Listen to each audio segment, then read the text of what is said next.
welcome to the Sunday afternoon party where we are playing some Blades in the Dark with this lovely crew of human beings. One of the great things about Blades in the Dark is even when people have to miss, you can still create a scenario and an adventure off the cuff, which is what Blades in the Dark is all about, that gives you something amazing for people to do. And so we have 4 of our players here today, and we are going to forge ahead gladly with all 4 of them.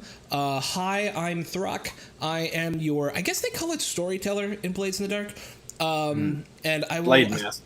Blade Master? I'm master of the blades. Mwah. And so yeah, we're looking forward to playing today. I am at Throck Plays on Twitter, and I DM our Friday night, Saturday afternoon, and now our Sunday afternoon Blades in the Dark game, because that's how I roll. Oh, I forgot to turn off notifications because we're also recording for a podcast today, which is super sweet. Castle Mac, thank you for the subscription. And while you're doing that, I'm going to go around and have everybody introduce themselves, starting with Mr. Castle Mac himself, because he donated or subscribed, so he gets first honors. All right. Let's see.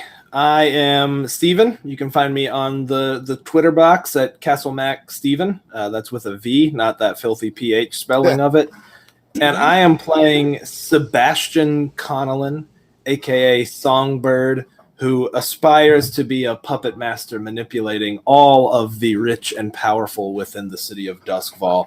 The more I get into the character, the more just straight evil I think he is too, which is kind of fun and very different for me. I normally play lawful good in D&D. I'm always like a pure good guy, always making the best decision for the people. And so in this case, I'm going to be the complete opposite. I guess that's me. And what? Anything else you want me to say? Nope, that's it. You do other awesome things. Did you talk about those other awesome things you do? Yeah, we do lots and lots of D&D over on Castle Mac, twitch.tv/Castle Mac. We play 3 nights a week right now, and we're looking at potentially adding a 4th night, but that's top secret still, so don't tell anyone.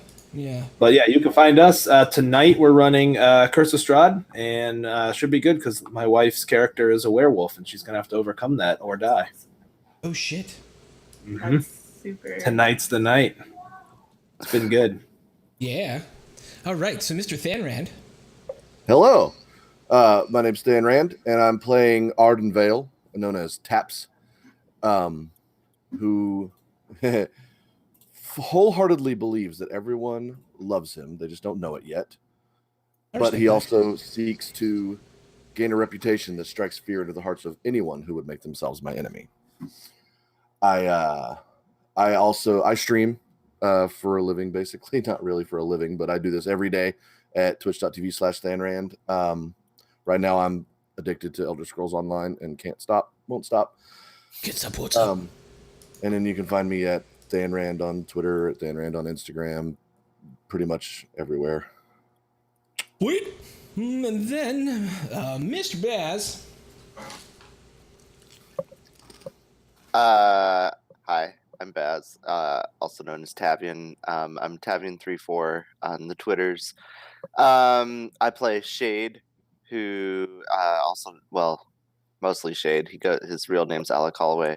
And he's a lurk, so he's kind of behind the scenes. And yeah. Wait. And then last but certainly not least, the Nancy Druid. Hi, I'm at the Nancy Druid on Twitter. I play Irina, but she strictly goes by the alias Crowley, and she's a spy, otherwise known as a slide in the game. And she's very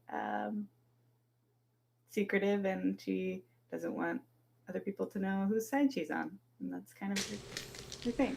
Yeah. So, to get us started, just to let you guys know, we're learning Blades in the Dark, and so we're doing a lot of things very much by the book and through process and looking things up, and so that's a lot of what we're doing as we play right now because this is the first time any of us have played.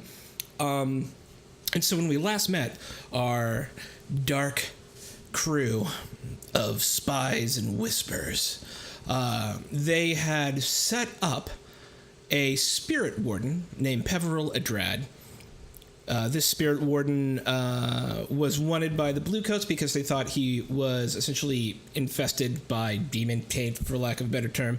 And so Crowley's, was it Crowley's? No, it was Shade's police contact asked them to plant some evidence in his house, and all went relatively well in the planting of that evidence. There were a few entanglements. It looked like the Silent Blades, who were another kind of spy ring that works in the same high-class neighborhood, kind of took notice because they had to get into their neighborhood to do part of the job.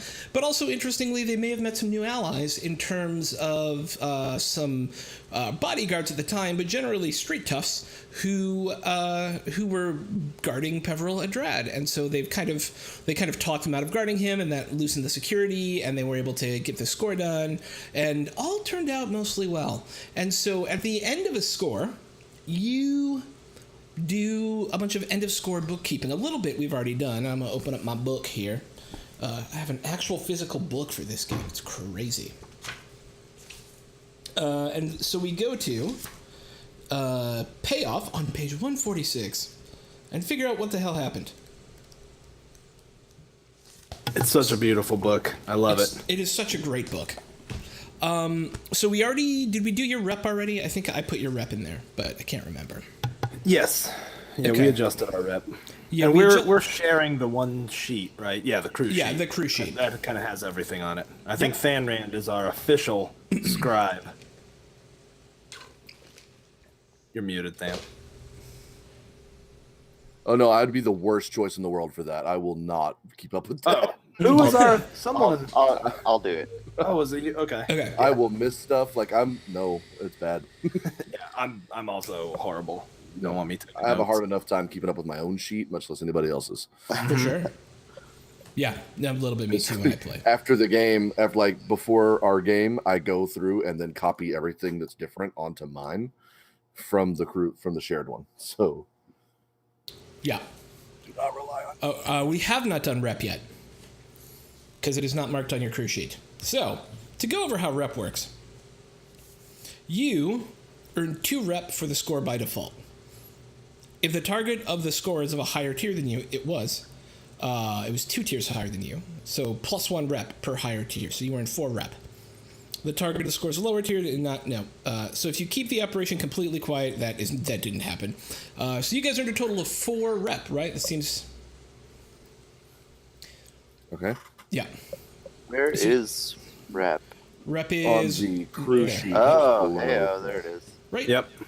And so you also earned 2 coin, which I already marked on the sheet when I was doing some bookkeeping before I realized we should just talk through it all. Given to you by Shade's contact, Darmok, in the Bluecoats. And Jalad. Et Tanagra, indeed. When the walls fell. When the walls fell, yeah. Yeah. All of that happened. And so what rep is it allows you to increase your tier over time. The higher your tier, the more powerful you are. It assumes that you have access to better stuff, right?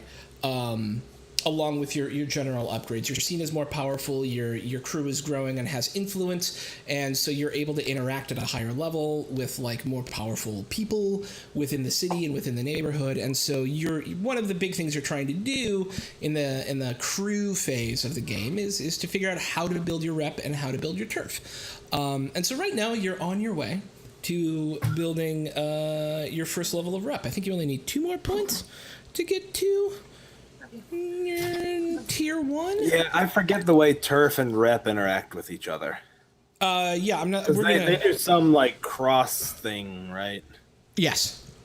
Like the more turf you have, the easier it is to gain rep or something. I forget. Yeah. You have no turf yet, so we're So going I to think I could be wrong about this, and I tell me if you don't want to get into the mechanics of it, but I think where we are right now, we still need the entire track filled to gain rep. Let's but check it out. as we gain turf, I think we fill it in from the other The end others. going backwards. Oh, Like okay. if Yeah, you see, let's look. I just filled in. Oops, I didn't mean to do that. Sorry about that. Well done. Well done. Yep, I broke it. If I did. fill in that thing on turf by clicking on the gray, see how it's filled in black now? That then makes it easier for us to increase in rep. So I think like as rep goes up and as turf goes up, it gets easier. It's sort of like a snowball. I think. Yeah. This is based on my one reading of the book and having not actually played. So I'm more than happy to be completely wrong about all that. Right, and that's why we're looking. Page 99. Let's check. What does that say? Doink. There we go. That is not helpful. And then last but not least, page 44. I've looked on all the other pages, so it better be in page 44. Yeah, okay, here we go. So tier, you use your tier rating when tier determines the quality level of your items as well as the quality and scale of the gangs and crews you employ. Hold on the faction ladder next to the tier. Development. To move up the ladder and develop your crew, you need rep. Rep is a measure of clout and renown. When you accrue enough rep, the other factions take you more seriously and you attract the support needed to develop and grow. When you complete a score, you gain 2 rep. We talked through that. You'll need 12 rep to fill the rep bar. When you fill the tracker, do one of the following. If your hold is weak, it becomes strong. Set your rep to 0. If your hold is strong, you can pay to increase your crew tier by 1. It's equal to new tier times 8.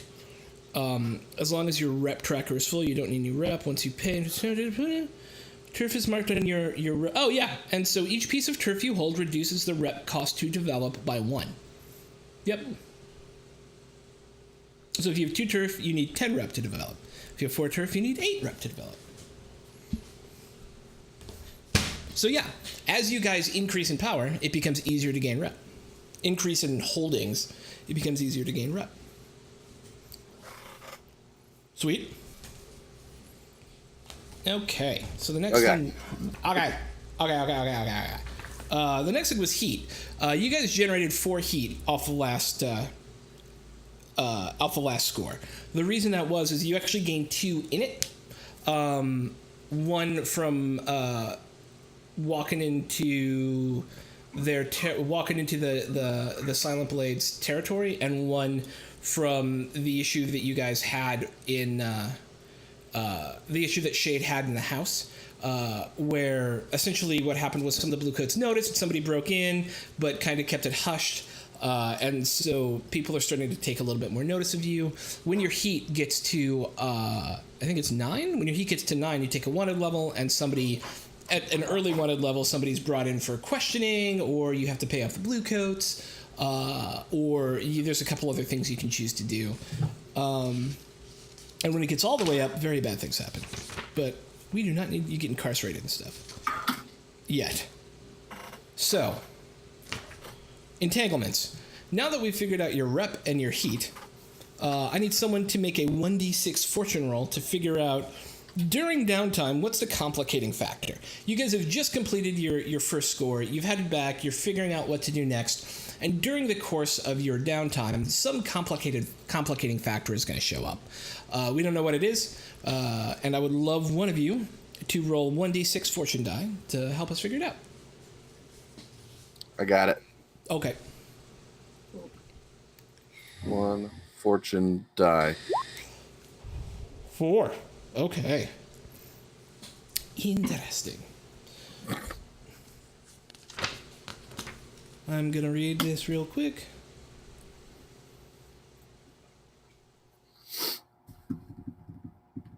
Okay. So, as you guys get back from the score, you have some time to yourselves. So let's see. Taps. What does an average day look like for Taps when you're not in the middle of planning a heist or a score? I'd say he doesn't do a whole lot. He likes to he does his daily exercises, so he's doing like push-ups and sit-ups and stuff like that, and just keeping physically fit. He likes to go for walks, but like not talk to anybody. He just likes to kind of spend that time by himself a little bit. As you're going for a walk one day, it's middle of the day, but it's still dark here. You're in, I would imagine you're in your home turf, which is 6 Towers. You're just kind of getting out, stretching your legs after an early morning workout. You start to get the sense that something's not right.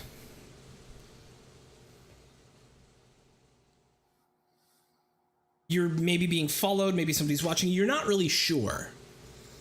But you start to get the sense that something, your normal routine is being broken, and you can't figure out what it is yet.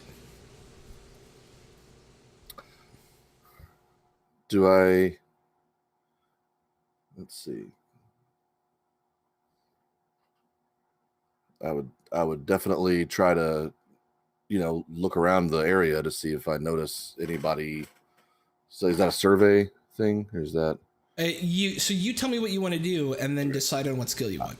I feel that prickle on the back of my neck, and I'd like to look around and just see if, like, just kind of casually, like, continue my walk, but just kind of look around left, right, For sure.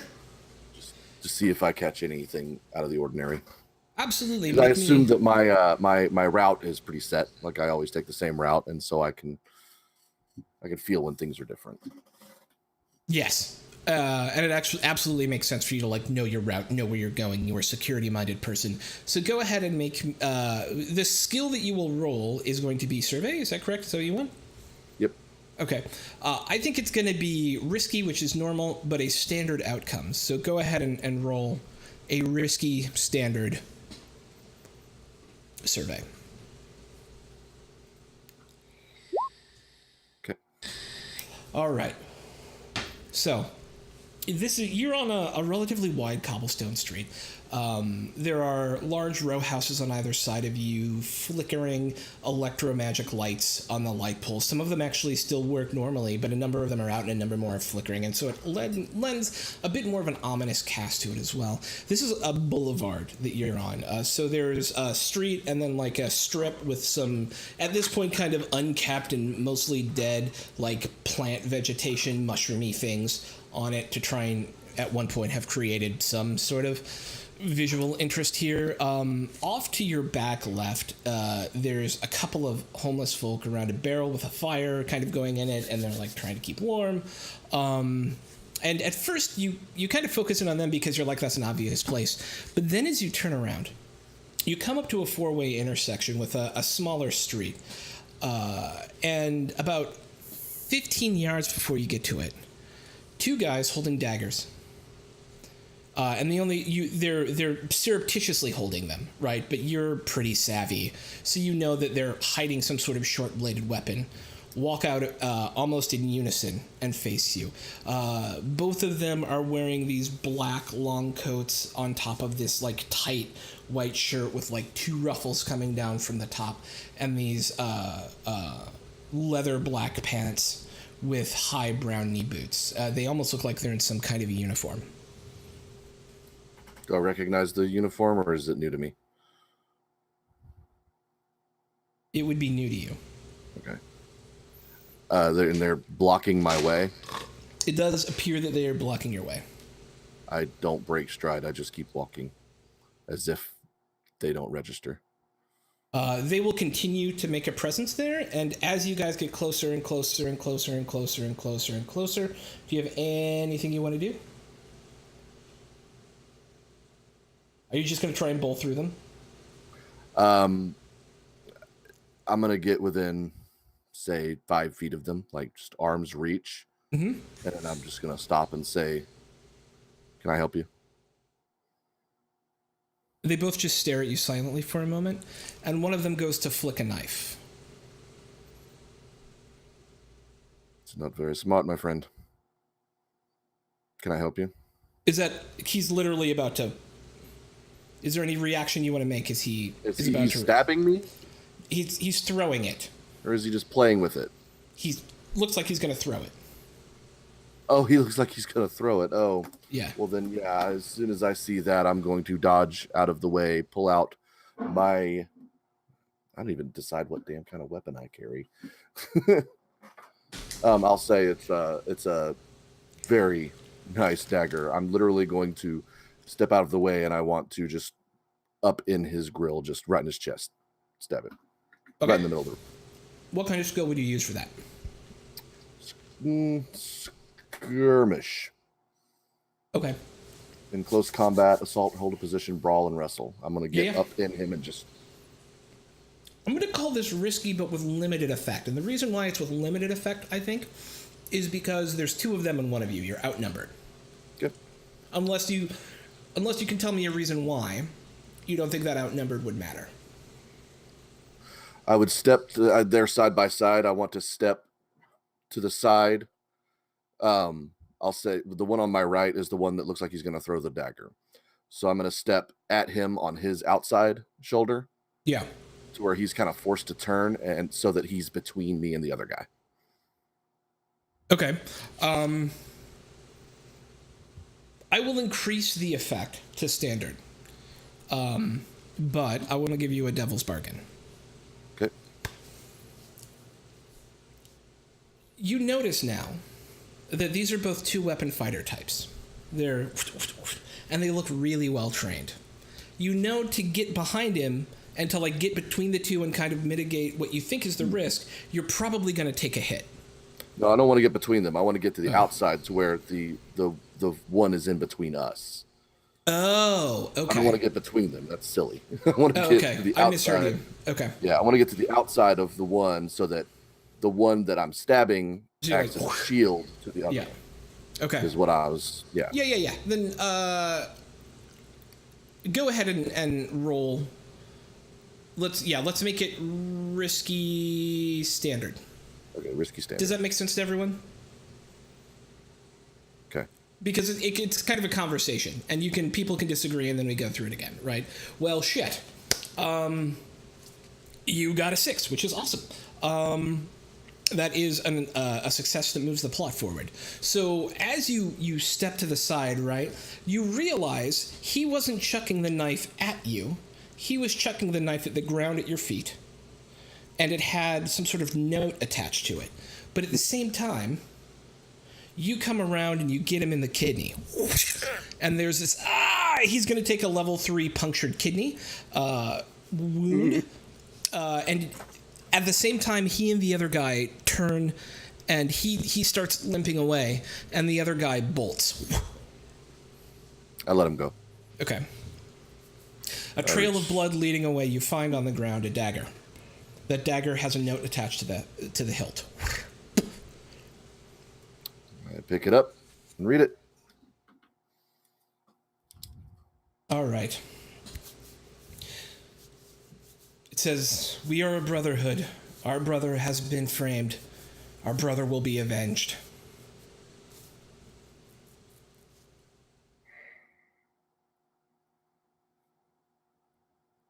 Scene. Womp womp. Okay, so that was the complication and entanglement. Somebody has obviously noticed that, and there was somebody out there who cared a lot about Peveril enough to say that he was part of some brotherhood, and that he's going to be avenged somehow. Okay, so having completed the entanglement for the downtime, we go to downtime activities. And this is where you each get 2 activities you can choose to do over the course of downtime. And we can roleplay these out, or we can just choose to like do them and have them done. It's going to be up to each of you as players to tell me what you want to do with them. But they are acquire an asset. You can try and find a new item. And that also includes getting a gang or an expert, a vehicle or a service, like transporting a smuggler, or transport from a smuggler or driver, use of a warehouse for temporary storage, legal representation, things like that. You can start a long-term project, like if you're looking to build something. You can recover if you took a wound no one did. You can reduce heat, which if you can, like, you would tell me how you would try and reduce that heat, what you would do to kind of get some of the heat off you, and then we'd make a check. You can train, which will allow you to mark 1 XP on the track for an attribute or playbook advancement.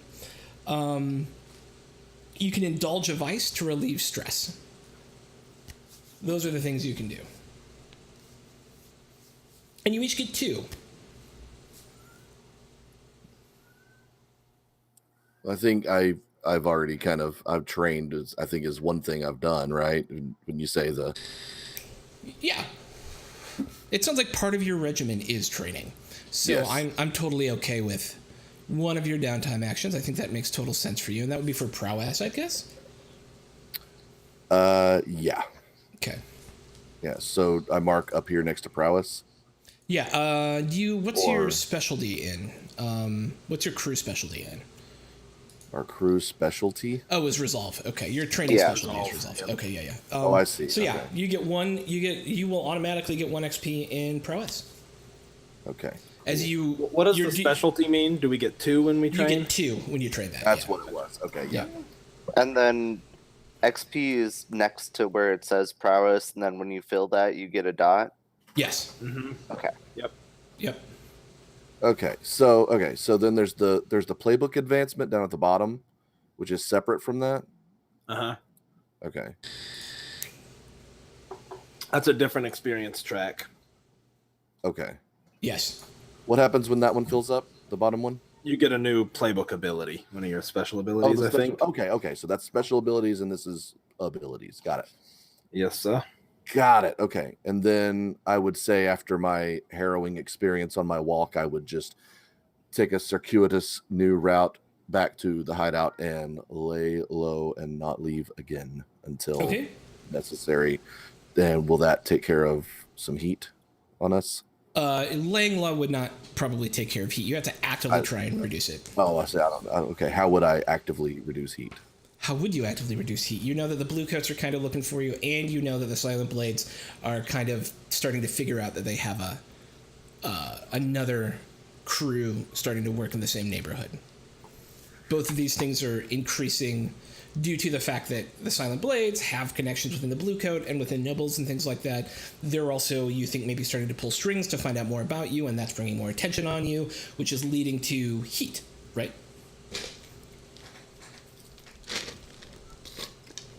The bad kind of notice. Yeah. Well, I don't have any stress to get rid of, and I don't have any injuries or anything. So you could try and acquire an asset? Yeah, let's do that. If you want. If there's something you want or someone you want to try and hire to become a permanent part of your gang, you could try and find a vehicle or get a service or something like that as well. But well, you can think, and we can go to other people. Yeah, please do. Yes, please. Crowley, what are you thinking? I feel like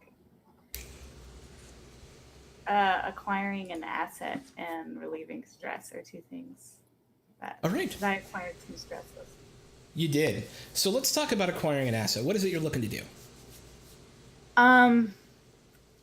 So good question. I was thinking maybe like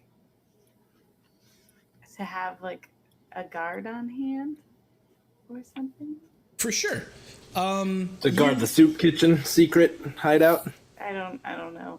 Yeah, absolutely. Now remember, last time you did run into some bodyguards, for lack of a better term, right?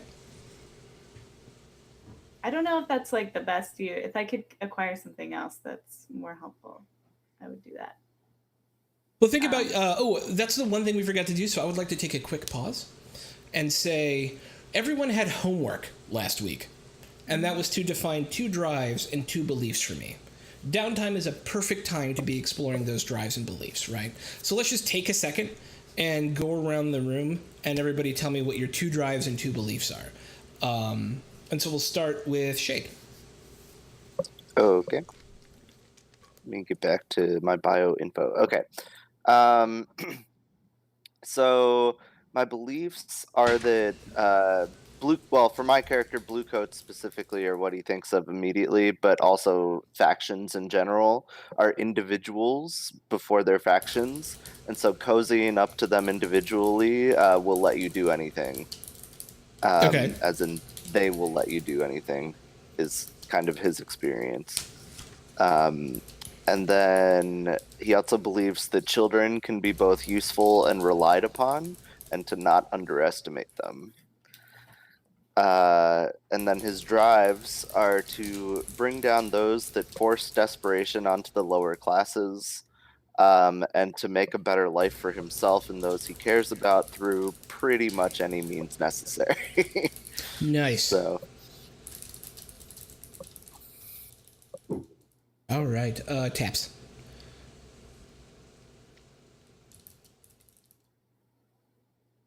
And I was muted again. Okay, so my beliefs. One, those that are in power have been there long enough, and it's time to change that. Yeah. It's time for a change at the top. And my second belief is that your first reaction is usually the correct one. My drives are to gain enough influence with the crew that work comes to us rather than us having to find it. And personally, to gain a reputation that strikes fear into the hearts of those who would make themselves my enemy. So, I mean, if you come at me with a dagger in your hand, I'm going to stab you. Right in the kidneys. Right in the kidneys. Very quickly and very painfully. Cool. Sebastian. Oh, all of these kind-hearted revolutionaries. Sebastian believes that people are instruments and I strive to be the conductor. Sebastian trusts no one and no one should trust him.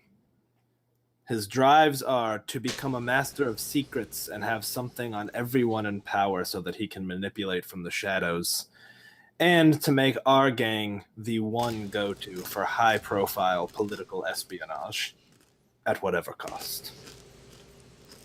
Okay. And then Crowley. My beliefs are don't let anyone too close. Like no one should know who I really am. And to take no side completely because there's always good and bad on both. And my drives are one, to be able to manipulate leaders from our alliances and our enemies. And the second one's to acquire like upgrades to our living situation because I don't know, having the base on like a soup kitchen and stuff kind of reminds her of being poor. And she wants to Oh, I like that. It's very personal. be that way. Yeah. No, I like that a lot. Okay, so that makes a lot of sense then. In terms of like acquiring an asset or something like that, that's a great place to be thinking about like how to improve your lot, right? So you're probably not going to find a new layer right away. But what do you think in terms of like improvement that's not turf, but is an improvement to the place that maybe you could complete during downtime? I mean, there's materialistic things like finding better furniture. For sure. That's totally a thing you can do. Like if you're looking to improve the living quarters, it's all about the role play and the scene setting and the fiction, right? So you're in a dilapidated upstairs of an old mansion right now. It's not super nice. So improving it is awesome. That adds to the fiction. It adds to the feel of the place where you are. So not everything in this game has to be like a mechanical. I pull a lever and then I roll a d20 and then I hit a thing, right? It can be. This is all about exploring the fiction of the world. So you should feel free to just dive into that, right? So yeah, no, and absolutely, you should. It's not just about like I hit and do X hit points. It's creating the fiction of the world in which you live, and we want to strive to make that as realistic as possible. So if part of your character's drive is she grew up poor and doesn't want to live in a place that reminds her of growing up poor, that's incredibly valid, right, within this world. Yeah.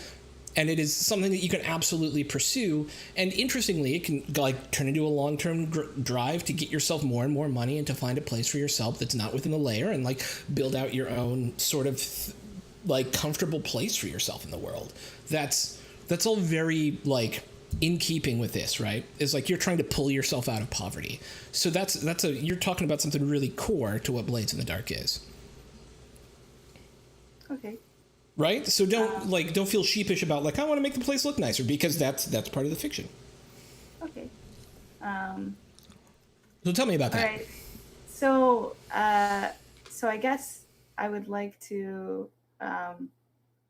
We don't really have money. I want to know if I could just like go to a shop and then see if I could steal furniture. Okay, interesting. I almost think that would be a score and kind of an awesome one. But in terms of what you would do at this point is you would lay the groundwork for that to happen, right? Yeah. You would take the time to figure out who's a good mark, who's not too connected that they'd be pissed off, stuff like that, Yeah. right? So yeah, how would you go about doing that reconnaissance? I think I would look into like who my connections were first, so I would know exactly like where the like know the ins and outs of the shop to like know when I could go in and steal the furniture without being noticed, and like who if I could like get a friend or something to kind of help me distract and get the furniture while be really sneaky about it. Okay, so what kind of skill would you roll for that? Uh,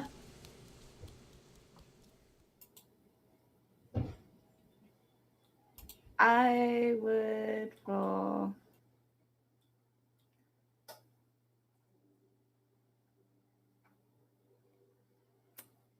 Well, if I'm, well, it has to be something where you already have like a. No, you can Can roll it if be you don't anything? have dots in it. What you'll do is you roll 2d6 and take the lower of the two. Okay.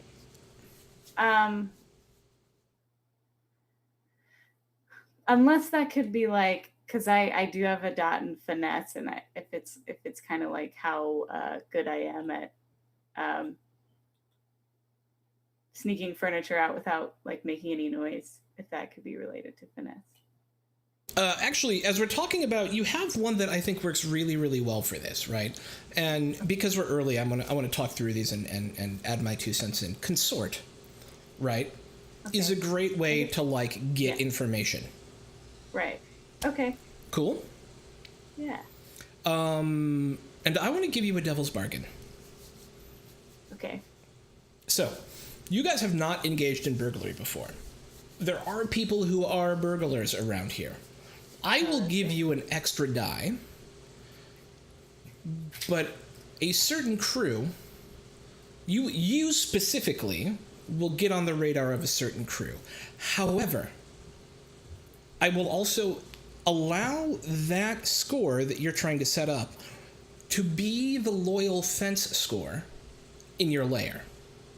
You'll still have to run it, right, during the score section, but should you succeed on this roll, I will allow you to use the furniture stealing score to also give you guys loyal fence. However, either way, you will get noticed by a burglary ring that already exists here. But you get 1 extra die to roll. Okay.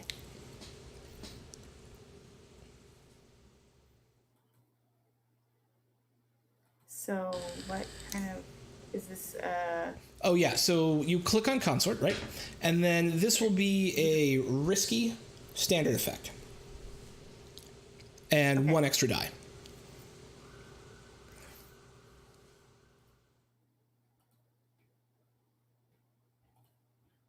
Nice. Okay. So you made it with complication, which is always perfect. So instead of 1 on the clock, I'm going to make this simple because we're in downtime and put 2 on the clock for this burglary ring starting to get worried about you. You were a little too loud in talking with with the fence that you wanted to talk to, a couple of the underworld folks you wanted to talk to. You got a little more notice than you should have, right? And so I haven't named the burglary ring yet, but it exists, and so we're starting a new clock. Paste. And that clock is going to have 2 ticks in it. And it's going to be... What's a good name for the burglary ring, guys?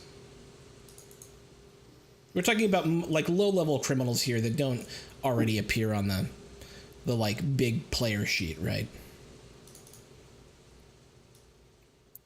Bagman. No. The bagmen. The bagmen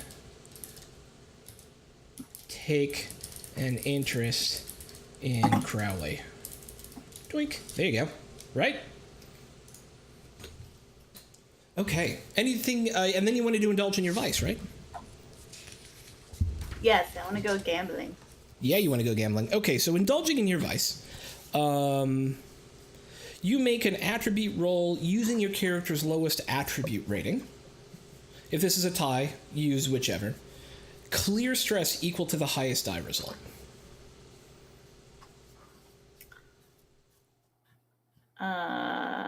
What? Sorry. All right, so you are going to click on insight, or you're going to click on insight or prowess. What you're looking to do is reduce stress, right?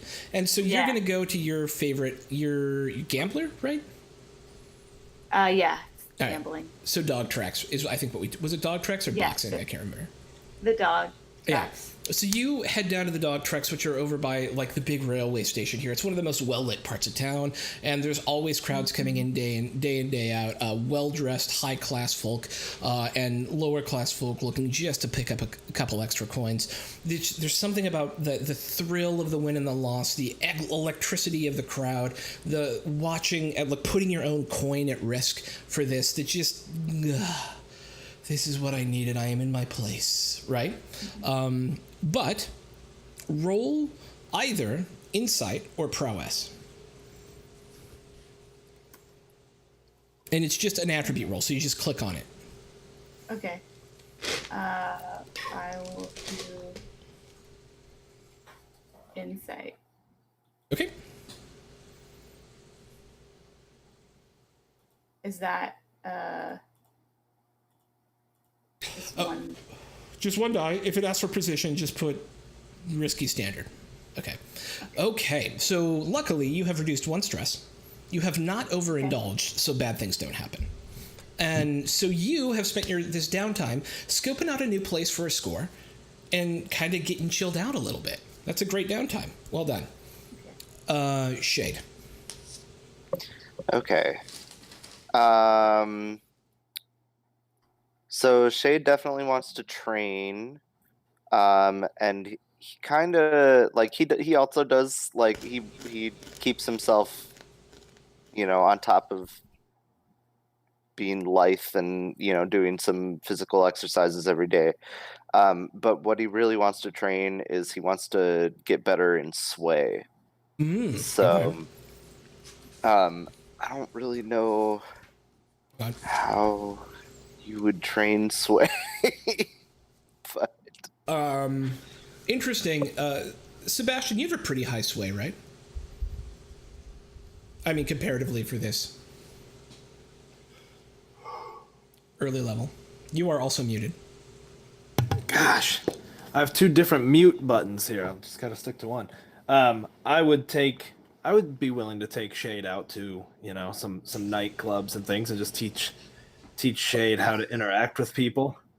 Do you guys want to roleplay that out a little bit? Sure. Sure. I'm gonna leave it to you guys then.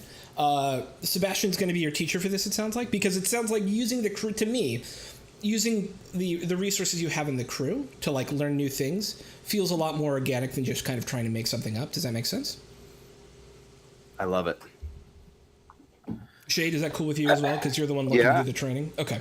So yeah, I'm gonna leave it to you guys to figure out how this works, and I'm just gonna sit back and let it happen. All right, I think over a drink, Sebastian would be surveying the crowd. Do you see that large man over there, Shade? The one who's laughing and ruddy-faced? Mm-hmm. See if you can get him to give you his home address. Make it so that he wants to give it to you, whatever it takes. Come back with that information. I believe in you. Push every button you can find. Look at him. He's fat. He overindulges. He's drunk. He's laughing. He's got an eye for that woman over there. The one in the red dress. Mm-hmm. Okay. Strike up a conversation with him. Become his friend. Make him trust you. It's easy, really, once you know what makes people tick. So Shade will walk over to him. Boy,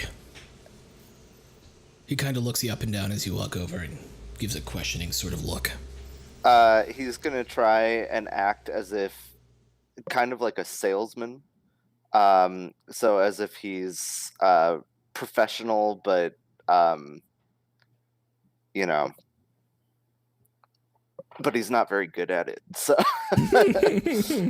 so he'll like nod and mostly at the drink in the guy's hand, and say, "I see you like whatever type of brandy it is." He'll name a company.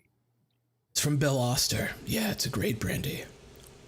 Yeah, I happen to have an in with that company, and we've been interested on branching out Really? and getting some a subscription service.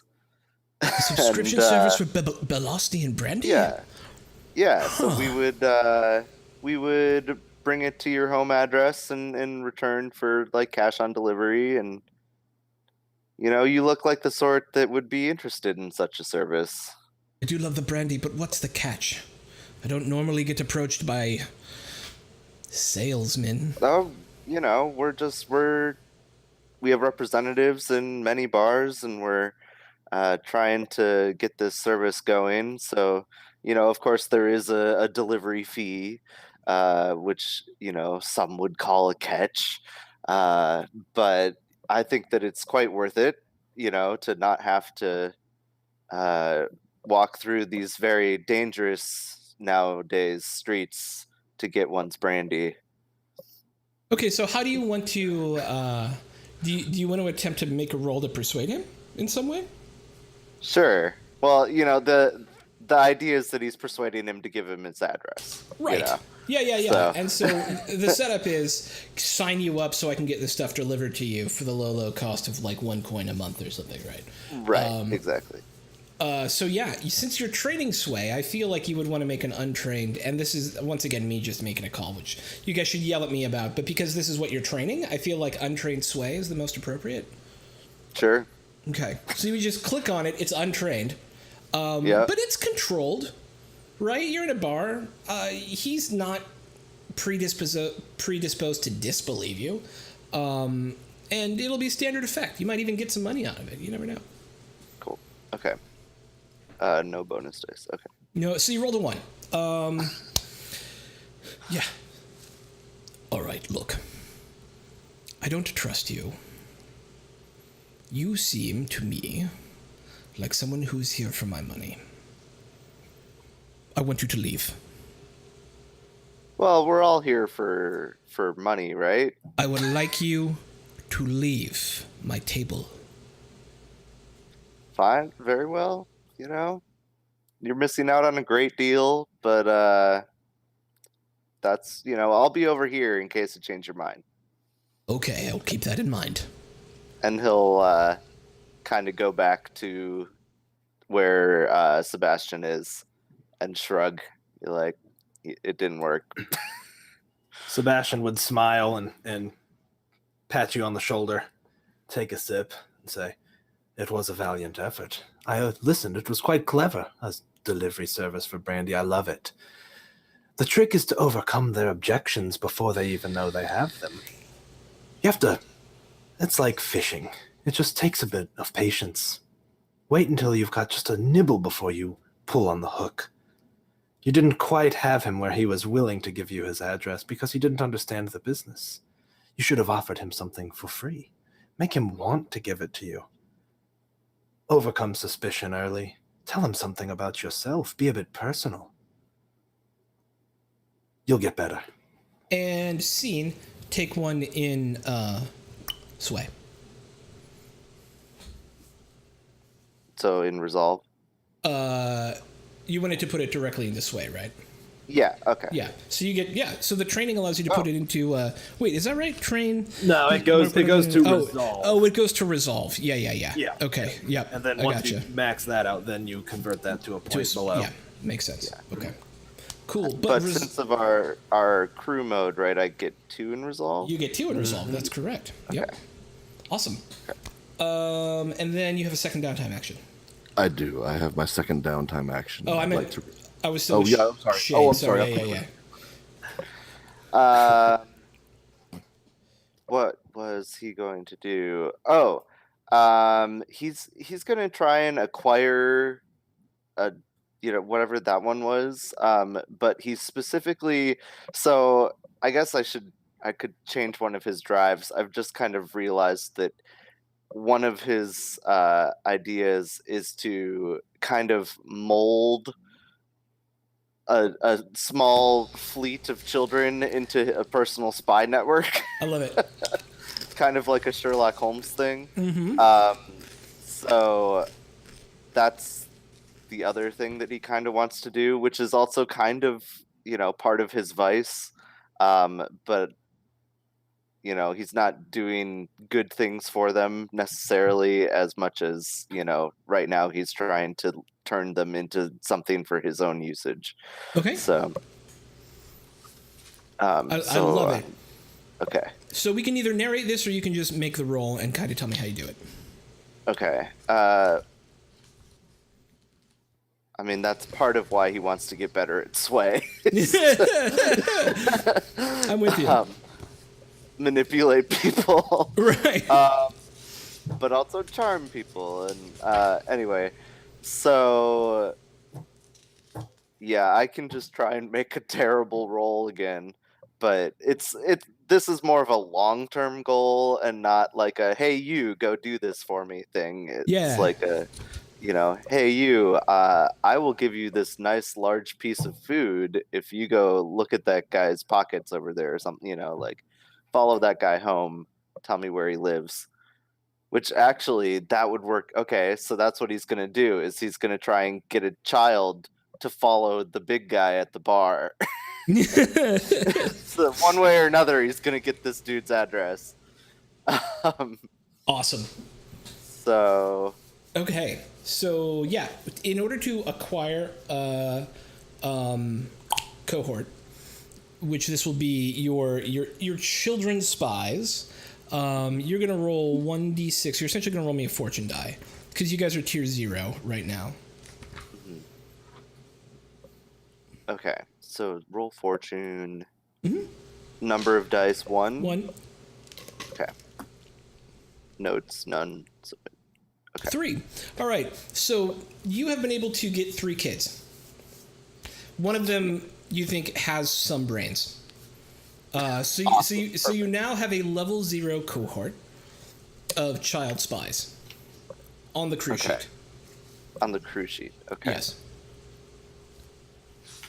Where does that just go in? So it'll go in the cohort assets, I think. Hang on, let me bring it up here. Yeah. Cohort. Who are I see. Weak. Their edges, they're small, and their flaw is they're stupid. Because there's only 3 of them, and you rolled a 3, which is technically a -1 quality. But as you're already tier 0, the flaw is going to be they're not super good at their job. And so what happens is then we can be like child spies, and then doink, we now know what they are, and then you can just add another one after that, right? Boink. Okay. Yeah. Cool. And then back to taps. You have one. All more? right. I do. I have my second downtime action to help reduce heat. Now, remind me, the only people who saw anyone that was in the house were the maids, right? The maids, there's some people walking by, but it didn't seem like they really noticed. The only people that interacted were the maids, specifically interacted. Were there 2 maids or 1? Yeah. But you also get word back that one of the cops who wasn't in on the plot, who was just there to secure the place, noticed some fishy shit and felt like this might have been a setup. The cop. Okay. I want to reach out to my friend Miranda. Yes. The cold-blooded killer. Yes. And I want her to take that cop out. Okay. I will pay my coin from my personal coin to her. 1 coin's not going to do it, my friend. We're You're old gonna friends, need- though. She's, You want me to kill a blue coat who was investigating a spirit warden? yes. That's a lot of complications. If I do this, you owe me, and you owe me big. Sounds good to me. I mean, big. This isn't taking out some street tough. This is killing a blue coat who was investigating a spirit warden. The people who pick up dead bodies and get rid of their souls. Are you sure? I believe I can dispose of the body and not be known, but the heat's not going to come down on me in the end. This is a short-term fix, and I'm happy That's to do true. it for you. Because we're close. I owe you my life, too. Yeah. But I do these only are have the 1 big coin. players you're asking to have me put my knife into the neck of. How about instead of killing them, see what you can find out about what he knows about us? That's much more reasonable. I can absolutely do that for you. All right, and so to reduce the heat, we... do you have consort? Nope. Oh, no. So you're pulling on a... What skill, I should ask you, what skill do you think you would use to convince her to do this, and that would actually reduce the heat? Well,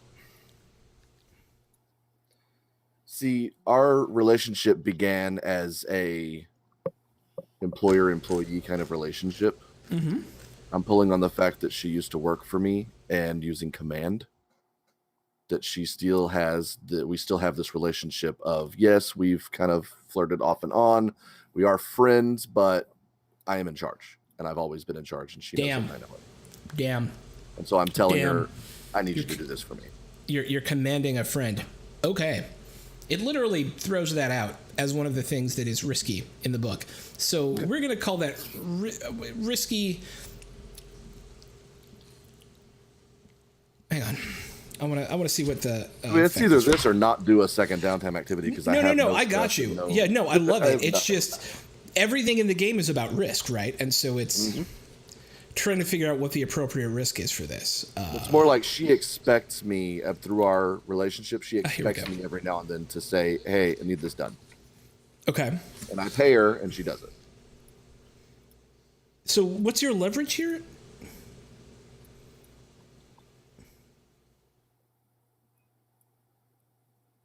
I'm relying on our relationship.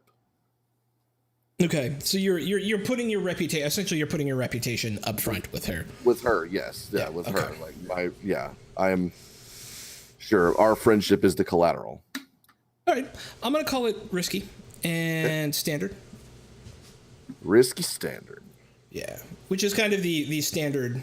Everything is as normal. Well, she's happy to do it for you. Yeah, she's happy to do it for you. With a 5 and a 6, we go get back to 6. You go back. Go ahead and reduce crew heat by 2. As what she does is over the course of the next week or so, you get a couple reports from her. It's not that he knew that much. It's just that he was a smart guy. And so through her contacts with the Bluecoats, she's able to get him reassigned to a different neighborhood. And so he's got all new problems to think about that don't have to do with you guys at all. Perfect. Awesome. And then last but not least, Sebastian.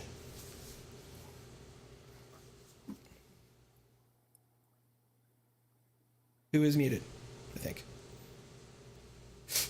How much? I'm really bad at that. How much heat did we reduce there? 2.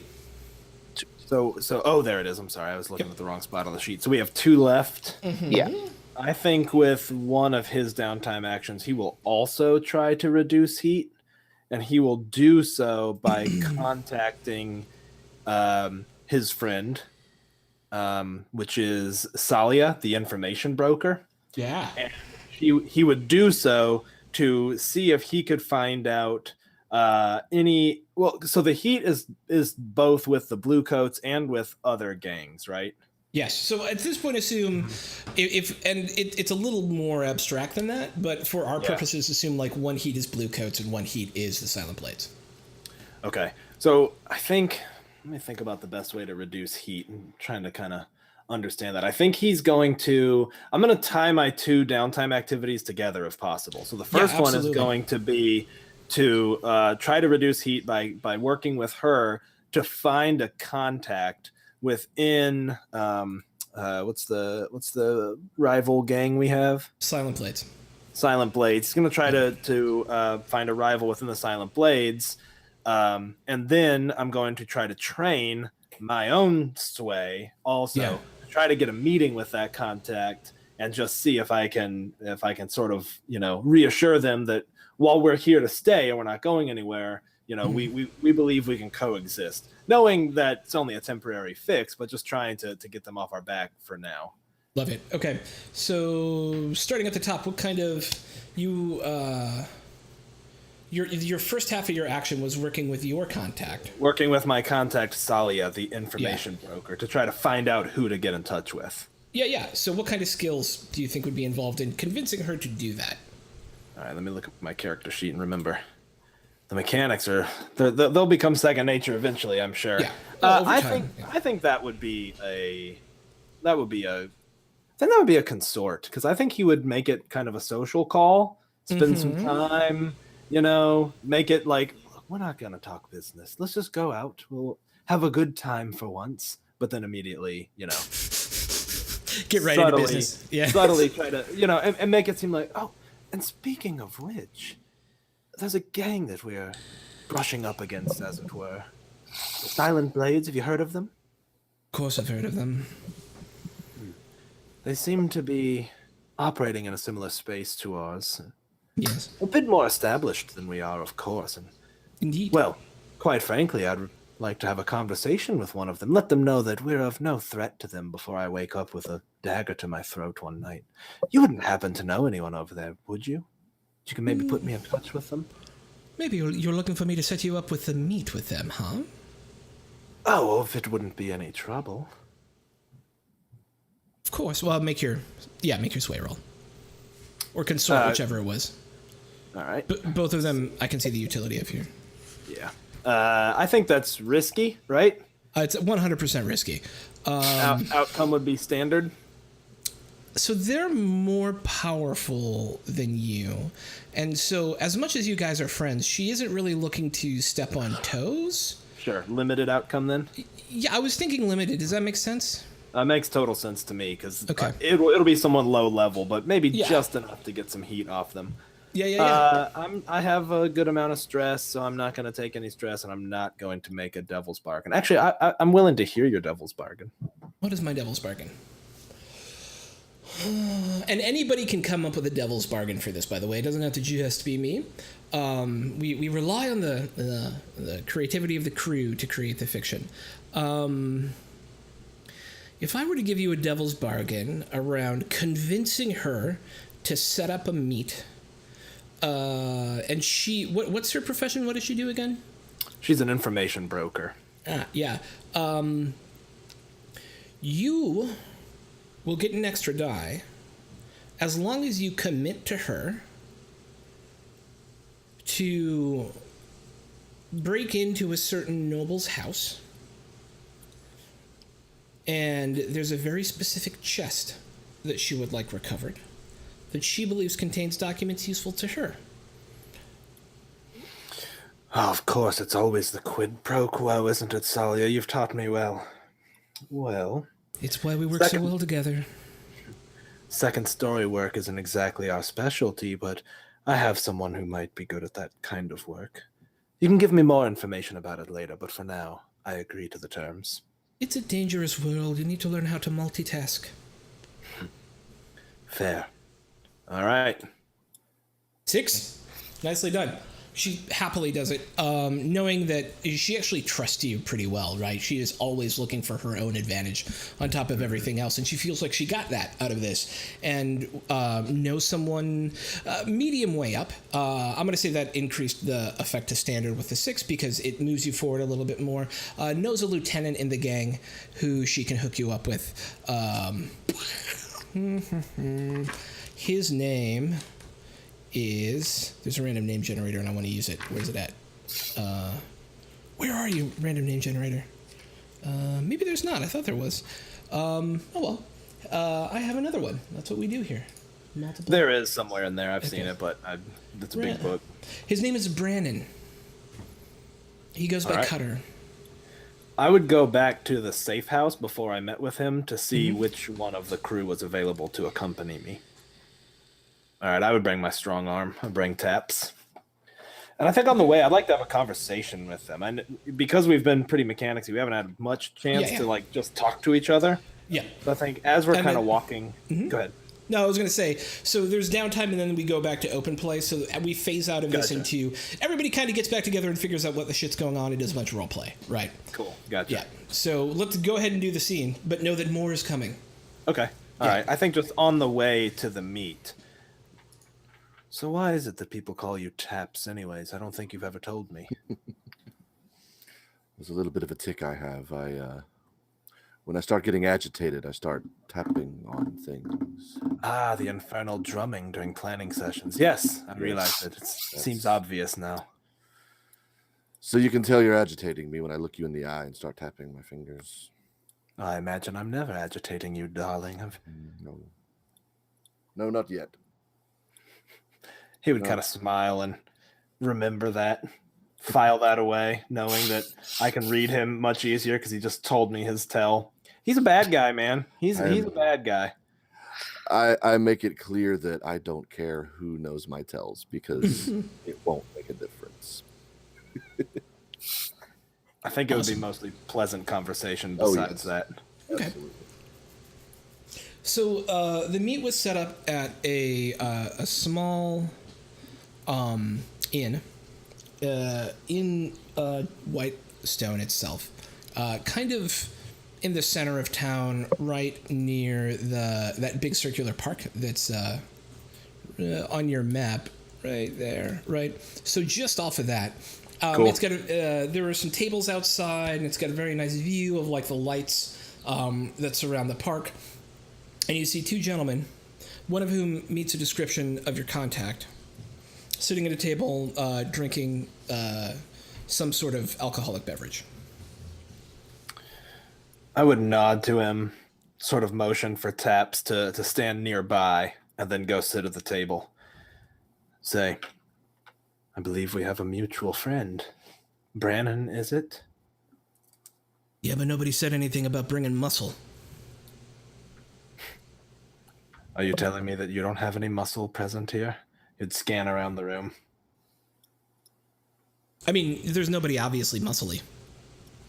Like, I would point out that I'm not obviously muscly either. It's more I'm about not like- you. you I'm walked in. definitely there with you. You walked in, you said, so the way I read the situation was this, and we can change it, is you walked in, Songbird said he came up alone, and so they saw you two walk in, and then Songbird detach, and you stay in the distance. And that's a very muscly thing to do, right? Yeah, I would think that it would be better if we both sat at the table, or do you think that would ruin things? If he's sitting alone. I'm not because Taps isn't your employee, you know what I mean? Yeah. Like I'm here with you as a partner and not as. Does that make sense? Yeah, I think it comes to the table a little less equitably, you know? Yeah, possibly. 2-on-1. Yeah. That's right. That's fine. Yeah, no, you're right about that. You know yeah, what, though? I think the role play aspect is more fun, though, so come sit down. Okay. Okay. Looks at both of you and goes, didn't tell me about there being two of you. Assumed there would have been more than one of you. Apologies if he's unsettling to you. Is it all right that he joins us? He looks him up and down for a second. What's your business? Well, I'm afraid you already know of our business. Believe you've heard about us at this point? I have. You made quite a bit of noise. Well, Pretty amateur. point taken. We'd love to learn some pointers if you're willing to share. My goal of this conversation is merely to let you know we are not your competitor. We're not your enemy. We're not even looking to move into your particular space. True, we both deal in secrets. That's absolutely an overlap, but you needn't worry about us. We're a small-time operation. What are you attempting to do right now? Just reduce our heat. Okay. What kind of skill would you use in terms of this sort of? You're obviously persuading him, right? Sway, I think sway. Okay. Okay. I think he would even back up. Like, allow me to back up. Allow me to introduce myself. My name is Sebastian. I've shared with you my real name. This is my friend Taps. Is Taps his real name? No, Taps is not my real name. My real name is Arden Vale. And now you know his real name. My goal of this conversation is merely to let you know that I believe we could be mutually beneficial for each other. We're small. We'd be interested in jobs that are far beneath you, too small to even bother with. Perhaps we could operate in tandem now and again, as it were. And if a larger job came our way, we would certainly happily pass that on to you. We don't have the manpower. We don't have the desire, frankly. We're happy to eke out our existence. It sounds to me like you're looking for us to become your patron. I wouldn't take it that far. I know you wouldn't be interested in that, but... You're looking to climb on our back and gain a little glory and coin on your own from our expertise. Perhaps, but it also helps to have friends in low places, doesn't it? Don't forget yourselves. You've become quite large for your britches, and frankly, we're squabbling in the dirt. You've lost your connections there. Go ahead and make your roll. Okay. Yeah. Any devil's bargain for me? I don't have one offhand, but if anybody else has got an interesting one, I'm open to options.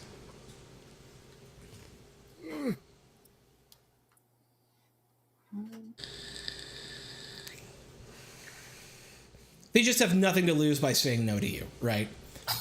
And so I'm trying to figure out what, like, without contriving one, what a realistic one would be in this situation. I mean, I can think of one, but it makes things difficult for us. Well, that's But I the guess that's the whole point. that's the fun. fun. Yeah, that's the fun. Right. Now I want to hear it. They see us as an employee. Mm-hmm. That when they come calling As a resource, like a Yeah. hire. we are employed by them at this point. If we enter into this agreement, they come calling, we answer. Yeah, they're like a contractor, right? Almost Yeah. like that. Yeah, like unspoken, unwritten, but I know would better take than that to one say no. further because I want there to be an effect of that is actually pressing on you guys. Rather than just saying they view you as an employee, they expect a cut. But the bargain is this. Free reign to do your business over all of Whitehall, but they expect a cut of any information or any coin you may gain. Well, you drive a hard bargain, but it seems fair, don't you think, Taps? Yes, I believe so. Better than waking up with a knife at my throat, isn't it? Infinitely. All right, I accept your bargain. All right, Sway with Way. a bonus die. Bonus die. Risky Risky. proposition. Yeah, Standard risky effects? I mean, Standard 'cause- here. yeah. You guys Okay. have. I'm going to give you the role play advantage as well as standard because you guys talked well in this. Nice. Yep. All right. So beyond even that, Yeah. I'm going to put you guys. You have been so convincing to him that you guys are going to now have a 2 reputation Sweet. with the silent knives, the silent blades, and on top of that, the clock. Friends. Silent blades status, notices. right? Yes. Yeah, that's It's a good filled. thing. So like they like us. Yep. It's All right. filled. So like, my two downtime activities were that and practicing, essentially sway, but Yeah, whatever. so take your 2 resolve. resolve. Yeah. Sweet. All right. Nicely done, team. So, I have a question, mechanical question, real quick. yeah, sure. Can you train 2 different things as your 2 downtime activities? Yeah. Can you do okay, cool. I don't see why not. I will know that from now on. I would say just for balance reasons, you can't train the same thing twice. Right. Yeah, that So makes sense. I can train prowess and resolve, and Yeah. So Okay. our heat's gone, right? You have 1 heat left. Oh, I mean, no, you know what? It gets rid of 2 heat. So what we'll say is the follow-on effect from that is because the silent blades were kind of pulling some strings with the blue coats to continue investigating you. They stopped pulling those strings as well. Yep. perfect. Sweet. Yep. We did it, guys. But now you got somebody you have to pay off after every score. Small price to pay, really. It would last forever. So the next thing we go into here is open roleplay. Y'all are going to come back and you're going to discuss what it is you want to do next and how you want to do it, what you guys are looking to achieve as a group now that you've kind of blown through your downtime. And thank you, everyone, including my players, for being patient with that because we're still kind of learning how to do it and navigate it all. This is very much learn to play for us. And so it may get boring for people from time to time. And thank you for sticking and paying attention and being lovely human beings. We're going to take a quick break because it's hot as balls here and I need to get some more water. Tis hot. And I gotta find my be right back. Where's it at? I don't even know. Plates, overlay, roller, yeah, I have no idea where it is. So once I get that image up here, we will be taking a short break. But any questions while I'm looking for that? No? Okay. Well, I love Nope. you guys. Sweet. Well, I was trying to figure out a way to vamp, and you all just kind of stuck a knife in it for me. So thank you. What we do in the dark. In the dark. In the dark. Okay. All right. Bleeding in the dark. So now we will be right back.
I think I pressed that one, right? Yeah, okay, and then I pressed that one, and then I hit transition, and here we are, we're back! Yay! You heard all of that, and that's because I like being ironic and then telling you about it and completely undermining my own joke. That's how I roll, but welcome back to Blades Come Out, our Blades in the Darkness Learn to Play, where we just completed the crew's first downtime, and so we got some interesting character development stuff happening. We've got some new complications out of it. I actually really liked the downtime system, and it will be way quicker, I think, as we learn it. Everyone will get kind of a better feeling for it, and so I think it's really neat because it helps add to the plot and add to the world and add to the story. So I loved it so far. But now we go into an open session of roleplay, right? The assumption here is that you all have come back from doing whatever it is you needed to do for yourselves during downtime, and you're figuring out what to do next. And so I'm going to assume that this scene is going to start on the second floor of your mansion with the soup kitchen on the bottom, a little bit dilapidated, a little too run down for some of your liking. You sit in the parlor room where you do most of your planning, and you have come together. And I leave it to you. Well, Taps and I managed to strike a bargain with our rivals here. It will result in them getting a small cut of information and coin that we make, but better than finding ourselves on the small side of a war. On the losing end, I think, would be our likely outcome. Would definitely be the losing end in that situation. We'll get them eventually, of course. Yes, of course. Yes, this is not permanent at all. I also have another small complication. I may have promised one of my contacts a bit of second story work for her. Shade, I thought naturally you'd be the perfect person for the job. Yep. I think we could make it profitable for us as well. It involves stealing a chest from a particular noble. I don't have the details right now, but, well, I figure if you're already there, there could be something else to find. Mm-hmm. Anyways, what do the rest of you have to report? Well, the blue coats shouldn't be a problem anymore. I spoke with my friend who had a certain blue coat reassigned. I think you both did good work getting the blue coats and silent blades off our tail, at least temporarily. I know I've been on a bit more personal pursuits, as I'm lounging on a chase lounge that I just see. Oh no! Well, so the thing is, your downtime have I work not? was your downtime work was to provide the opportunity to find a score. Oh, okay. So I have that would get you that stuff, but would also, based on your role, allow you to increase your territory to get the loyal fence. Okay. Right, which gives you +2 for each burglary or robbery you do. Okay. Right, so you've opened up an option in order to improve your living, but you still have to work for it, right? You still have to do a score to make it happen. Yeah. Okay. Yep. So we don't have the loyal fence yet. You don't have No. Okay. So I did work in trying to help our living situations, and Yes, it is rather dreadful, is it not? yes, I don't like this atmosphere. It's not. Feels suited like to home us to guys. me. It is a bit dreadful, isn't it? Yes. We could all use with a bit more posh.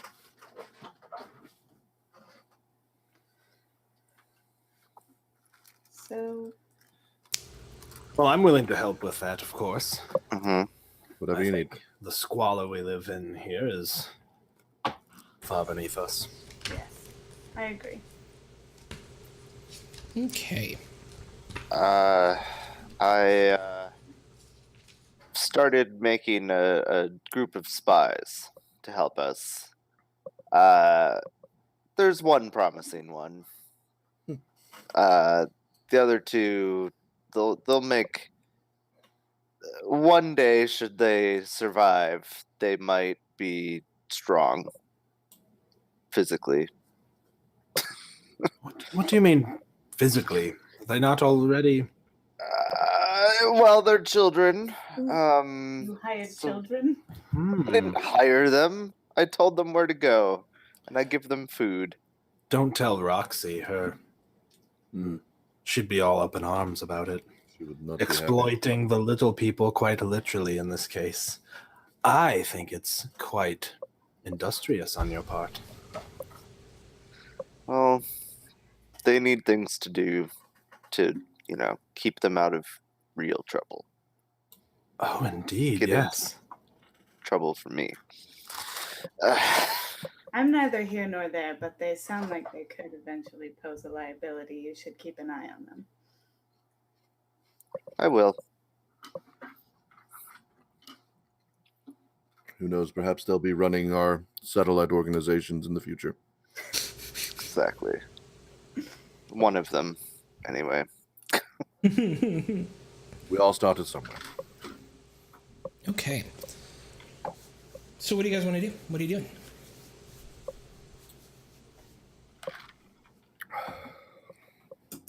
Well, we could either go start trying to find us some furniture, or we could work on that breaking and entering scheme. So to lay out the options as thoroughly as I can, so you're fully informed. Option 1 is the Great Furniture Heist, for which you will also be rewarded with territory of the Loyal Fence, and which will give you +2 coin on that burglary and all future burglaries and robberies.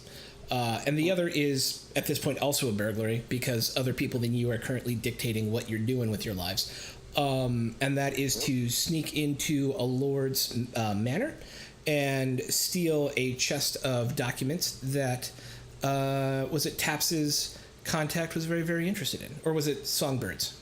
Songbird's contact was very, very interested in. So those are kind of the two paths you have before you right now. It only makes sense to... The chest sounds of... And you don't, here's the thing, you don't have to choose either of those. You could also be like, we want to do some footwork and try and do some third thing, right? Those are just what you have before you right now. Well, I think gaining the loyal fence would be beneficial. Yeah, that's true. Earning extra coin, and especially since we are now beholden to the Silent Blades. And it will also help us when we go for the chest. We will have that loyal fence to get that extra coin. Yeah, that makes more sense. So I think our priority should be gaining as much coin as possible. And if by gaining the employee of this loyal fence is the way to do that, then I believe that should be our route. Mm-hmm. Okay. I won't disagree. So it sounds like we're going to go with the loyal fence score, which is great. To give you more information on this, we're gonna pass over the second interaction with Songbird's contact and tell you that the Lord's name is Lorette Danfield, or Lady Lorette Danfield is her name. Hey, Yote, how you doing, brother? The Lord's name is Lady Lorette Danfield. She is a minor merchant noble within White Crown and then the larger Duskfall Society. She has her husband died 8 years ago. She's in her late 60s at this point, and so she pretty much lives in the mansion by herself with servants and a few guards, and has numerous mercantile interests both here in country or here in the city, and then also in Eruvia, which is kind of, if you think of the like the Middle Eastern cognate for this world. And that is the basic information you know. You're given a description of the chest. You know that it's probably either going to be in like her bedroom or her study, and that's just based on the supposition of your contact. But that's what you have. So prior to starting the score, you're allowed to do any amount of roleplay or footwork before we make the engagement roll to help influence the engagement roll. None of this should be, I go into her house and steal the thing, right? This is, what are we doing in order to gain additional information? And also remember, you don't have to plan heavily right now. You can be like, I want to scout out the area and then we'll make a survey check, something like that, right? And then as we play through the score, you can be like, wait. I want to do a flashback, take 2 stress, and tell me what you did to change a situation, right? To make it more to your advantage. Cool. So this is no heavy planning beforehand, just a couple of overview pieces of how you guys are thinking about approaching this, and we can make a couple rolls off it as well. Well, absolutely surveying the area is Mhm. very important, knowing the ins and outs of routine and schedule and locations and all that stuff.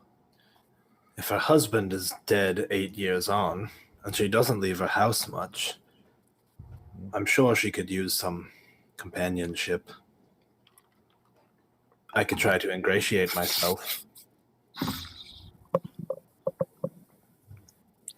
That could also work. Don't look at me like that. It's nothing. I would never begrudge a man his vices.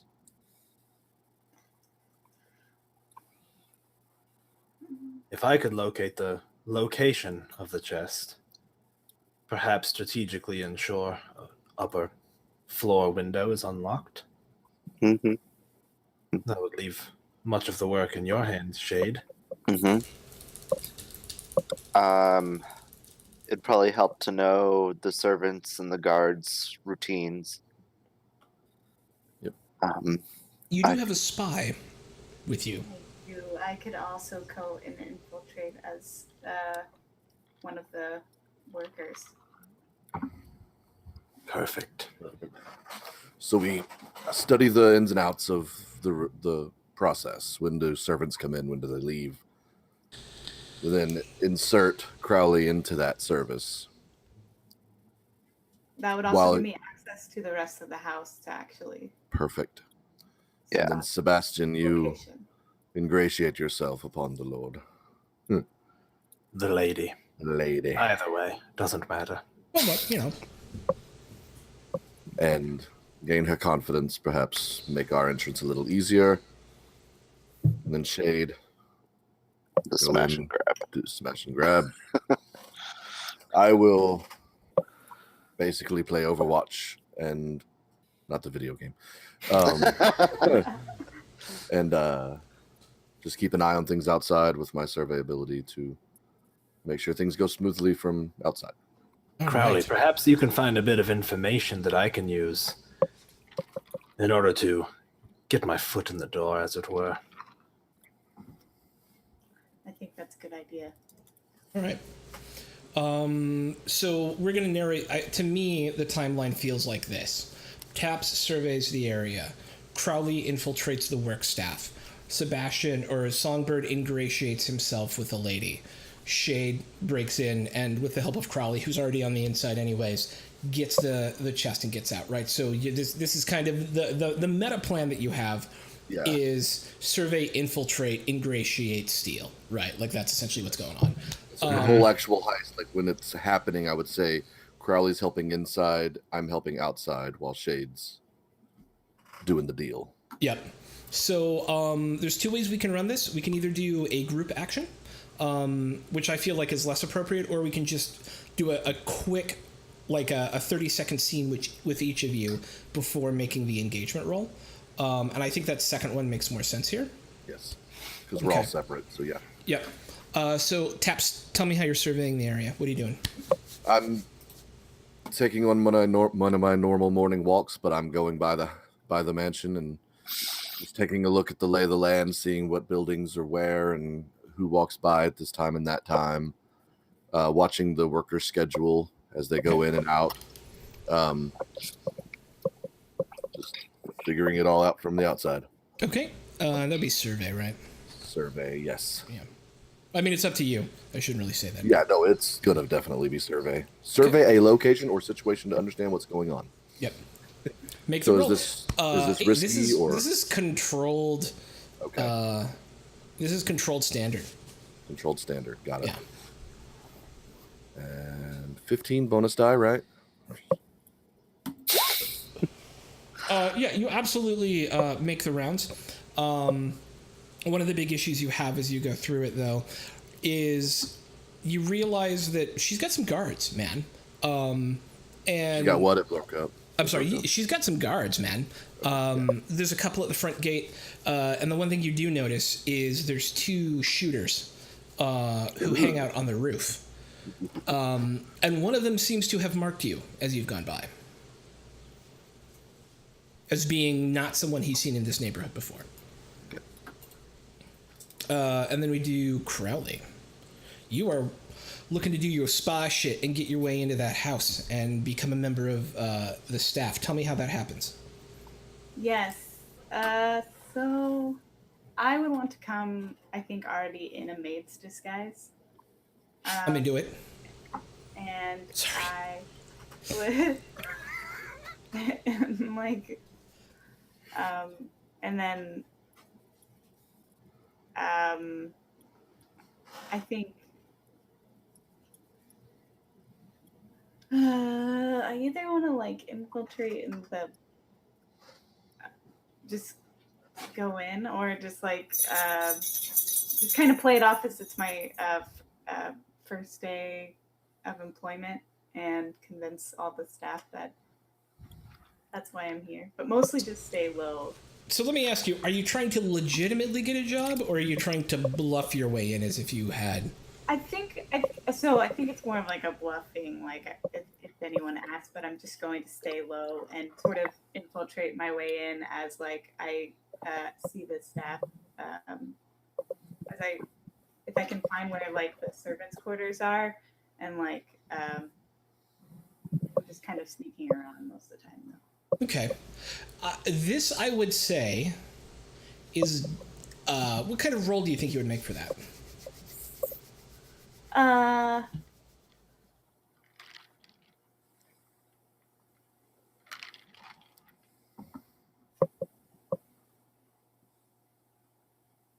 Well, for kind of convincing people that I'm already like I'm just new on the staff, I would think that would be consort. But if it's yeah. Consort makes sense to me. I will say this. I think it's a dangerous role. And the reason I think it's a dangerous role is because there's a person who runs each of these households, right? Who is the servant in charge of the other servants. And would have hired all of the staff here. Or would know the person who did if it's a large staff. And until you get in, you can't really assess how large the staff is, right? And so I think you start in a dangerous situation. I think your effect is limited also because the staff knows each other, right? Right. These are people who work together day in, day out.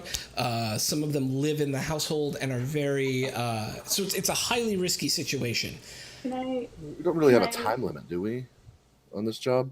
No. Normally, honestly, I guess what I wanted to do would like I guess I'd want to have set up, if this can be a flashback thing, I would want to have set up that I was going to be in their employment. Like okay. Originally. I So guess. actually apply and get hired and Yeah.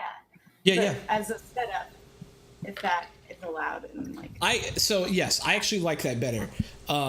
Because it gives you a more legitimate reason to be there, and it's safer for you. It feels more. It feels it's a little less I rush in and hope for the best, and more I'm purposefully like I like it a lot. Okay, so I would actually call that risky because you could still get caught like being a snoop. But I would call it standard effect at this point, and I will give you a devil's bargain. I will give you, and you don't have to say yes, by the way. None of these you have to say yes to. Yeah. I will give you one extra die on this.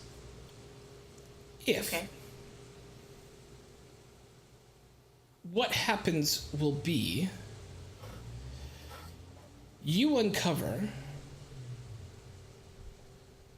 how do I want to put this?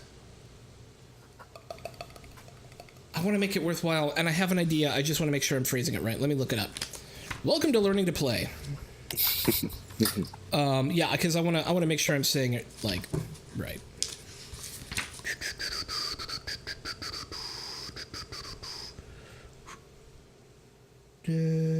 Probably that.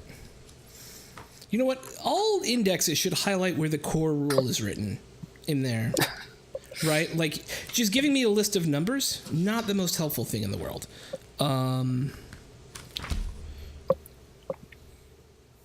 Yeah, 21.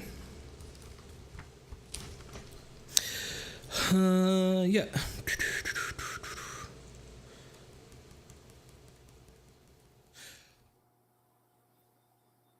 Yeah.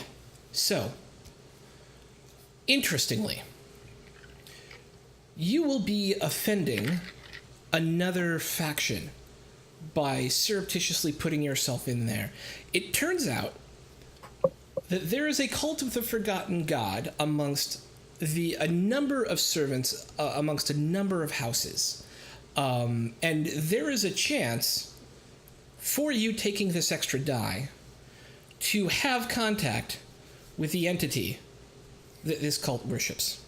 It's only a chance, because direct contact with a cult is, the entity a cult worships is incredibly dangerous, and all you're trying to do is sneak in. But there is a chance you could get entangled in cult worship off of this, willingly or unwillingly.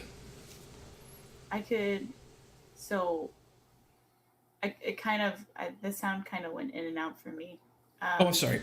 So yeah, there is a chance, there is a cult that worships one of the forgotten gods that is relatively powerful amongst the serving staff in this neighborhood, including at this house. There is a chance you could get ensorcelled in their plot and have contact with their forgotten god for +1 die. I don't want to do that. Okay. You can also take 2 stress to give yourself an extra die. But I will take the stress. Okay. And anybody can throw one of these out, by the way. Anybody can devil's bargain at any time. Okay. Even if I don't bring it up originally. Hey, you got a 6. All right. So, you took the 2 stress. So you're going in as a maid, you're going in female form, you're not going as Crowley? In this instance, yes, I would just go as a female maid. Okay. Yeah, you are absolutely able to set this up where about 3 days before you guys plan on having the score happen, your employment begins at this place. You're treated kind of harshly. Your job is to do things like scrub floors, especially in the kitchens. But you do realize there's a relatively large serving staff here. It seems like she has hired additional staff to make up for the empty nest syndrome that she has going on. And so she has more staff than someone of her means and stature would normally have, having lost most of her family either to being adults or death. And then Sebastian. Songbird. I really need to update that. I'm sorry. No problem. So I do think he would be hoping for some tidbit of information from Crowley to help get his foot in the door, just to help get the conversation going with Lorette. Sorry, Lady Danfield. Lady Dan, she's lonely. She's the most overriding thing that you guys, on the surface, right, without going in and really digging around in the score, she's lonely.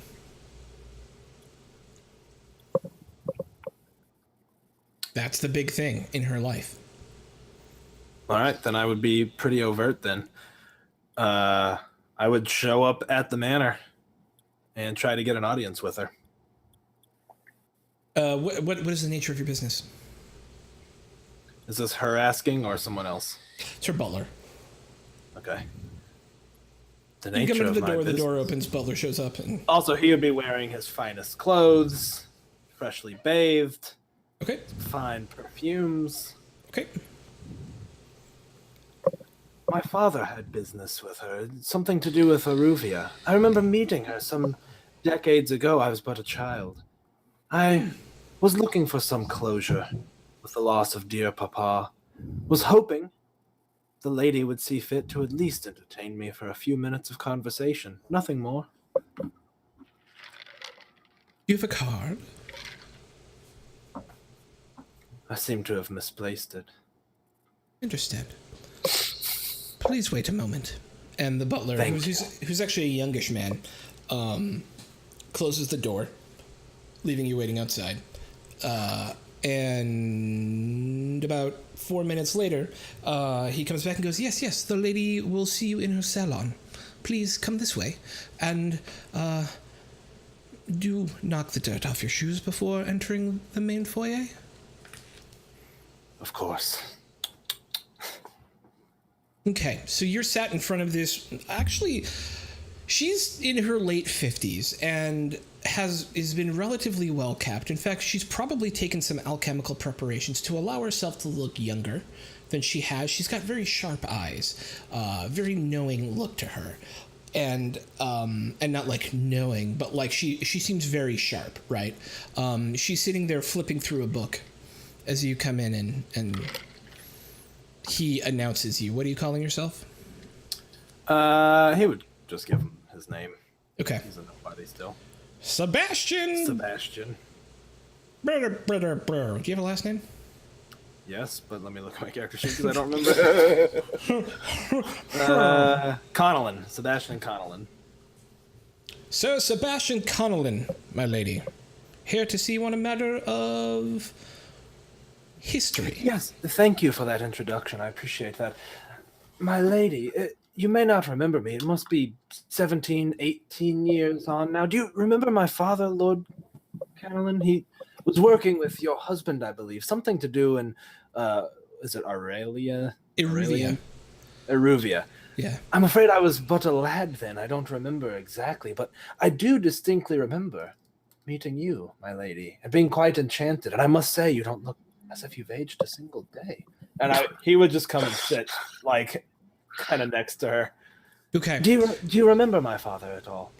I've come for closure. My dear papa, he passed last year.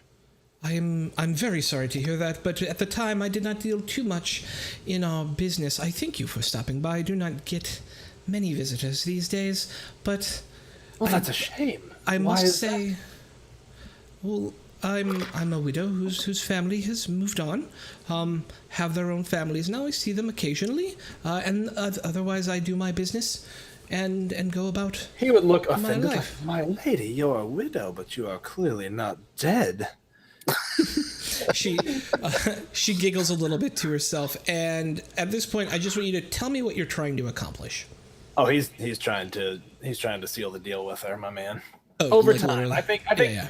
not necessarily now, but he's trying to develop a friendship, and then come back and visit once or twice a week, and just try to find his way into her either bedroom or study to find where the chest is. Okay. His goal is to find where the chest is to inform Shade. Okay. What role do you think would hit that off for us? Consort, I think. Do it up. Right? You think so? Yeah, I do. How about a devil's bargain? I love the devil's bargain. I know you do. Take them all the time. Every single roll. Great.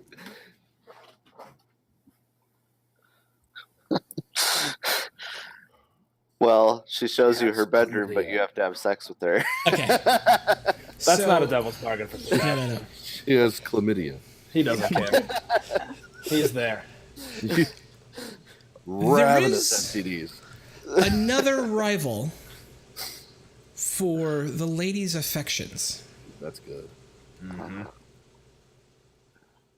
Should you go out with her, which would naturally be a part of this, right? It wouldn't just be meeting, hanging out at her house, right? In order to woo, one goes out into the world and shows one a good time. Oh, is that how that works? Shit. It is. That's why you were both unmarried and have no children. Yeah. Wait. Wait a minute. Okay. Win or lose this role, as this is going to encompass the wooing that occurs from this point forward. Win or lose this role, you will have gained the ire of a noble who is looking to ingratiate himself with the very same lady for very different reasons. And I will be starting a new clock. Sounds good. All right, I'll take it. Okay. Because that's how I roll. Yeah. But I'm also going to take 2 strain. You can only do one or the other. stress. Oh, right. Never Yeah. mind then. Let me get rid of that. All right, let's do it. Risky position? It's risky but standard effect. She's lonely. What are you laughing at, man? What's funny? The position. Trying Risky but standard? Yeah, I would call it risky standard. but She's standard. lonely. The risk is This can external. backfire. That was the STDs. Yeah, that's the Okay. And a bonus die. Yeah. All right. Hold on. This position seems risky. I think I'm gonna throw my back out. Okay, here we go. Man, would you guys stop rolling sixes all the time on everything? God, I'm just Songbird saying. OP. Someday I'll get to throw some shit in your face. Today is not that day, apparently. Okay, so yeah, it goes well, and you actually are able to seal the deal within a few days. That's what he does, baby. Well In- done. Songbird does. In her study, which is under lock and key, is a chest. It has ornate gold filing around the outside of it. It has a large cast iron lock on the front. And it is your target. The problem here is the only entrance is through her bedroom.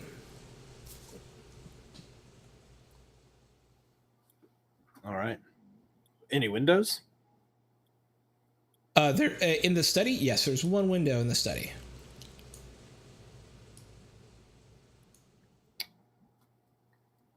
Okay.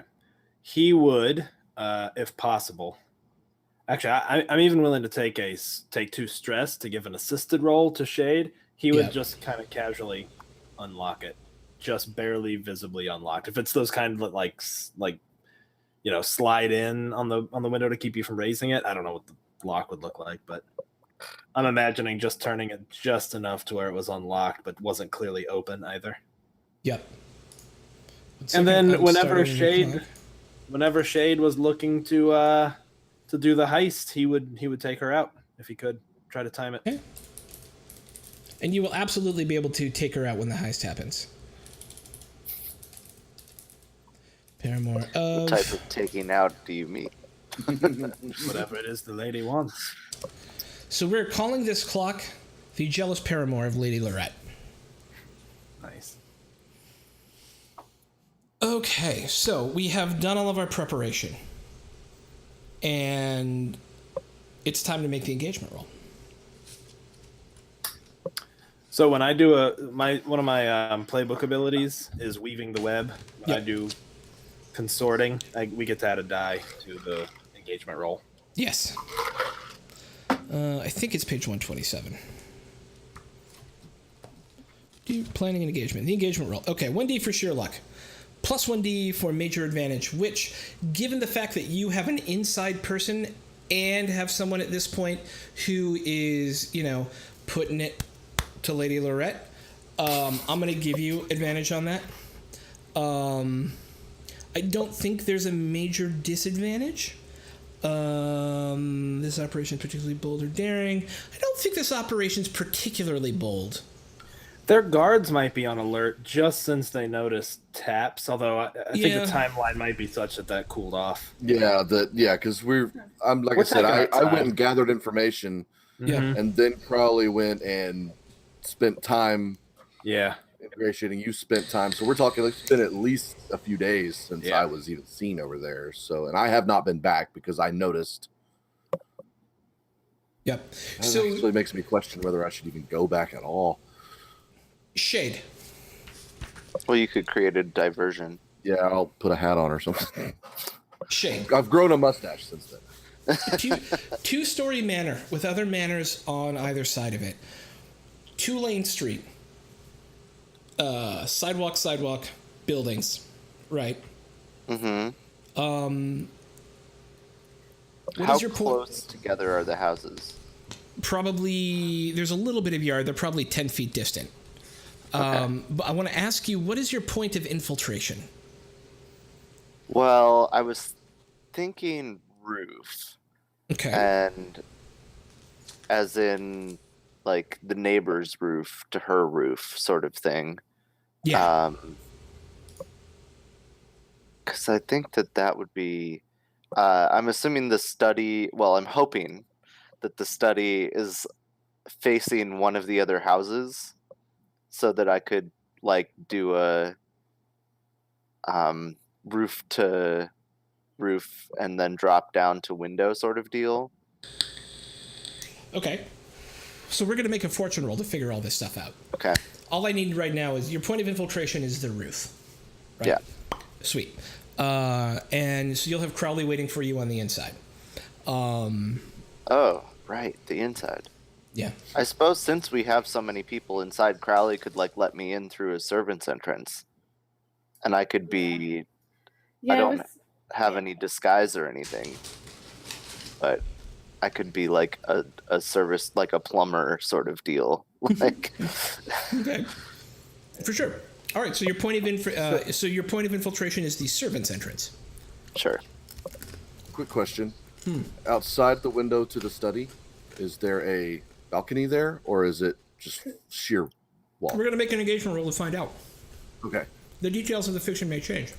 perfect. Okay, because I have an idea. Okay. Okay. So, I think you're at a 3-die engagement roll. I think you have major advantage. I think you have 1 for luck. I think she is higher than you, so that's -1. But I do think you had friends and contacts who aided you in this operation, right? So I think you're at 3. Sweet. Yes. All right, let's roll to see your starting position for the score. Show me money. Did it roll? Doesn't seem like it rolled fortune. Oh, no, just submit. I don't need notes. All right, so, Shade, you find yourself standing outside the servant's door. However, Crowley, as you're going to go get the door open for Shade, one of the butlers intercepts you, and he has this mischievous look in his eye. And he is attempting to persuade you to go with him to a very specific meeting of other servants, and seems very insistent on it. So sorry, I have work to do. I can't make a meeting right now. I mean, I really must insist. Well, Shade, your you timetable's know- blown. Oh, go ahead. Oh, I was just going to say, Lorette doesn't like us to, slack off on our duties now. I wouldn't want to tell her what you're up to. Lorette will never know this happens, and we would love to have you hear the gospel. I want to know if I could just push past him. Okay. How would you try to push past him? What is your... So I guess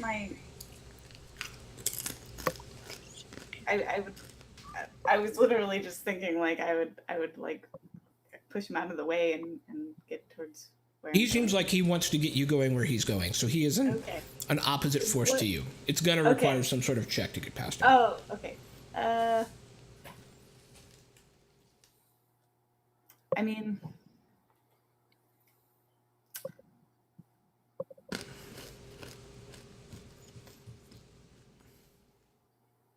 I'm not sure. Does he have any tracts or pamphlets? Can you just give me a pamphlet and Give no a beyond? card. Just give me a pamphlet. And Come on, I'll I see you already next time. donate, guys. I already donate. I would, if they does he have his hands on me or and can I, because I would. No, he hasn't actually put his hands on you yet. Okay. But he does look like he's interposing himself between you and wherever you were going. So you would tell me how you would try to either dissuade him from letting you leave or just bowling past him. Right, you can either try and talk him out of it, you can physical him out of it. It's however your character, as the spy, would try and get around someone blocking you from a very important date. With something that sounds super creepy and terrifying. Surely I could reconvene with you at another time. But I really need to get back to my duties. All right. So, how would you like to attempt to persuade him? What do you want to roll? I can't tell you. You have to tell me. That's part of the game. Is you are telling me what you want to roll in order to make that happen. I would use sway to convince him that my duties to Lorette are more important than going to this meeting. Okay. I want to give you a devil's bargain. I want to say that I will give you an extra die if you commit to him a date certain in which you will meet with him and learn about his faith.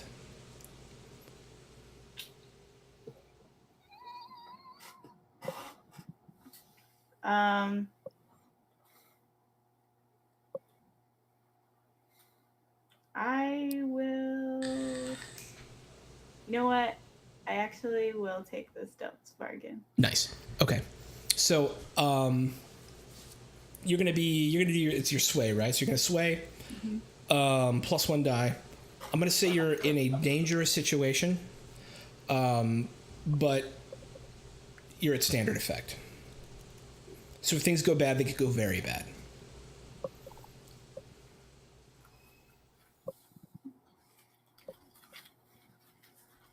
So, okay. Sorry. So the position is risky? Dangerous. Dangerous? Or is that desperate then? Oh, desperate. I'm sorry, desperate. Yeah, okay. Desperate, not dangerous. And that's 1 bonus die? It is 1 bonus die. Okay. And you know what? I'm going to say that's exactly what happens. But he's like, it will be at this time. It will be at this date. This will be the place we go. It's actually, there are some secret tunnels underneath these mansions. And I will meet you and take you through those secret tunnels to where we meet.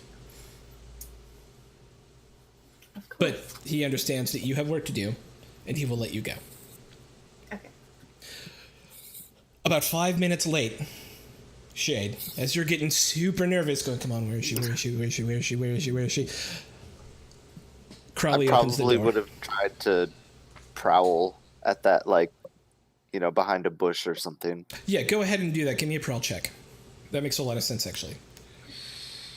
Position risky? Position risky, outcome standard. Yep. Okay. Or effect standard. Yep. Yeah, and you into the shadows. You melt in. In fact, Crowley, when you open the door, you don't see him out there. He's... Oh, there you are. You're Mr. Date, yeah. I was nervous. Everything okay? Everything could be better. I have to go to this meeting, but I got there was a butler that intercepted me, and he forced me to go to this for the occult. I have to go now, but at least I got him off our tail. So. Fantastic. All right. Well, let's go up to the study. All right. So you're going to be working your way through a household with a number of guards hanging out inside of it and a number of servants hanging out inside of it. How do you approach getting up to the study? My immediate instinct is to, since there's so much going on, but I'm with a known servant, is to kind of let Crowley, like, show me up to it as if I'm doing some sort of fix-it work or something, I could be escorting him. Yeah. Yeah. To the... So that would... No, 100%. I think that makes a lot. That's actually very cloak and dagger, and so I like it quite a lot. You're like, I'm the plumber. I'm here to plumb, and you're like, no, I'm just taking him up to the plumb place, and it's going to be easy peasy. So I would actually think Crowley makes the roll for this with support from Shade, right? Sure. And I'm looking. I can't remember off the top of my head how the support thing works. This will be the first time I've actually done it. Do do do do do.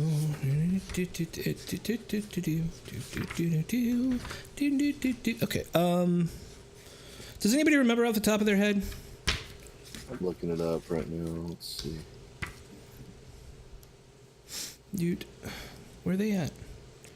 We're learning. Deal with it. Action roll. Oh, assistance. So you can assist by. It will add 1 die to Crowley's roll, but the assister, I think, takes 1 stress. Is that right? Oh yeah, take 1 stress. So Shade, you would take 1 stress Okay. to give an extra die to Crowley. No problem. I will do that. Okay. Oh, and I forgot to add to you, Crowley, 2 stress from the outcome of that. Kind of harrowing interaction with the... Yeah. Okay. So, Crowley, you are attempting to bluff your way with a plumber up to the ladies' room. How do you want to do that?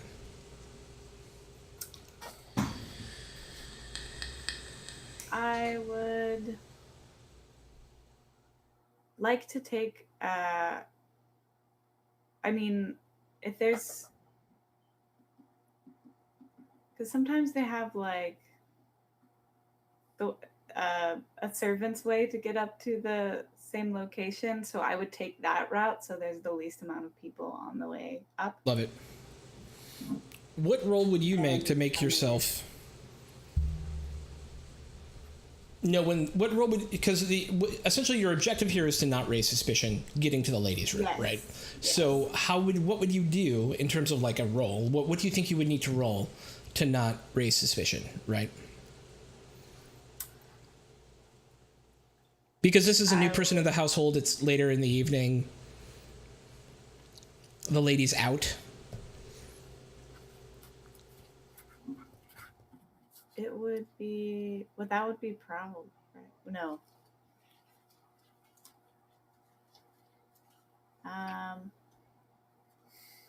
That'd be,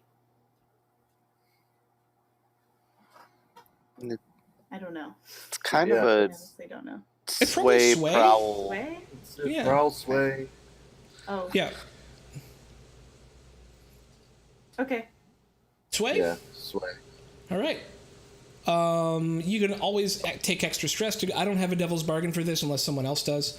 I can't think of one off the top of my head. So you're currently at sway plus 1 die, and it is a risky standard.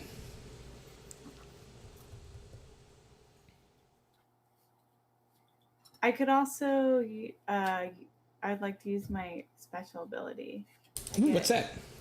+1 for deflecting suspicion. Perfect. Yep. So 4 dice. Yes. 4 dice on a sway roll. Nice. Nice. You straight up. You walk with poison purpose. You're talking about like how it's the lady is so upset that the sewage system coming out of her inner chambers is broken, and Shade's like, yeah, I understand. We've had that in a couple of places in this neighborhood recently. This is like my 4th call, and you actually pass by something like 3 different servants and a guard who all just don't even notice, and you find yourselves now standing in front of the lady's door. Nice. Is it locked? Indeed it is.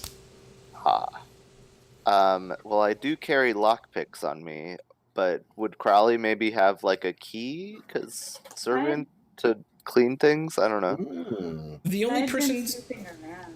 Yeah, so you could have tried to, if you want to do a flashback, to have stolen a key to her room. You can absolutely do that. Because normally the only people who carry those keys are the head butler, her primary handmaid, and her.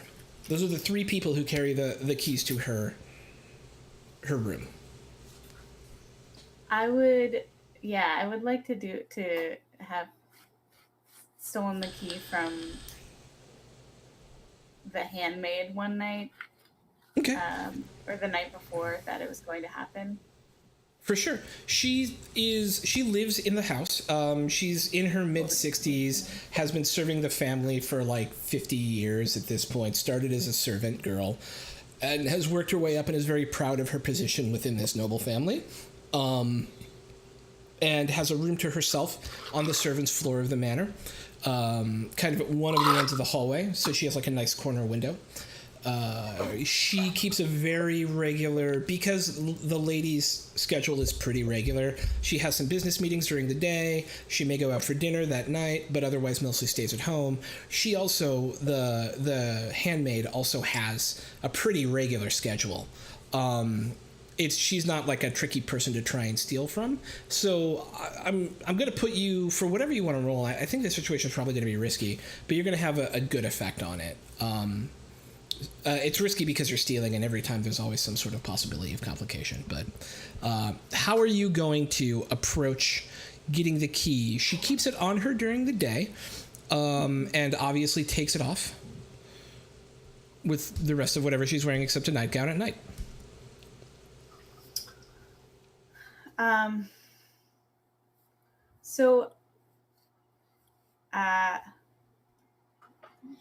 I think I would like to have. Well, I would have needed to get into wherever her quarters were, so I. Question: can I take 2 stress to do a flashback to affect this scene? Is that the way that works? Yeah, you could do that as well. I'll try to help out if I can. Okay. I would like to take 2 stress to have a scene where we are getting ready to head out, and he would be, "Oh, no, please, after you, my lady, I insist." Let her go in front. Watch her do her standard click the lock, on the door so that it pulls shut locked. Let her go first, put my hand on it, and gently click it back to unlocked. Pull the door shut behind me. Oh, I like it. Can I do that? Knowing that they would be facing this impediment. Yeah, I think, and I'm going to leave that up to Crowley as well. So instead of doing your flashback of trying to steal from the person, instead, you guys have set it up so that Songbird has kept the door unlocked for you. How do you feel about that? Okay. As the 2 people in the scene. Yeah. Okay. It seems like the path of least resistance there. Yeah. I love it. So take your 2 stress. And what do you think you should roll for this? I think it would unfortunately be a finesse. Yeah. I lost you there, Throck. Finesse I didn't sound say right? anything. I didn't. Yeah, I just went. Okay. All right. I will, however, hear a devil's bargain. Somebody give me a devil's bargain for this one. There's one to be heard. Oh man. Because I feel like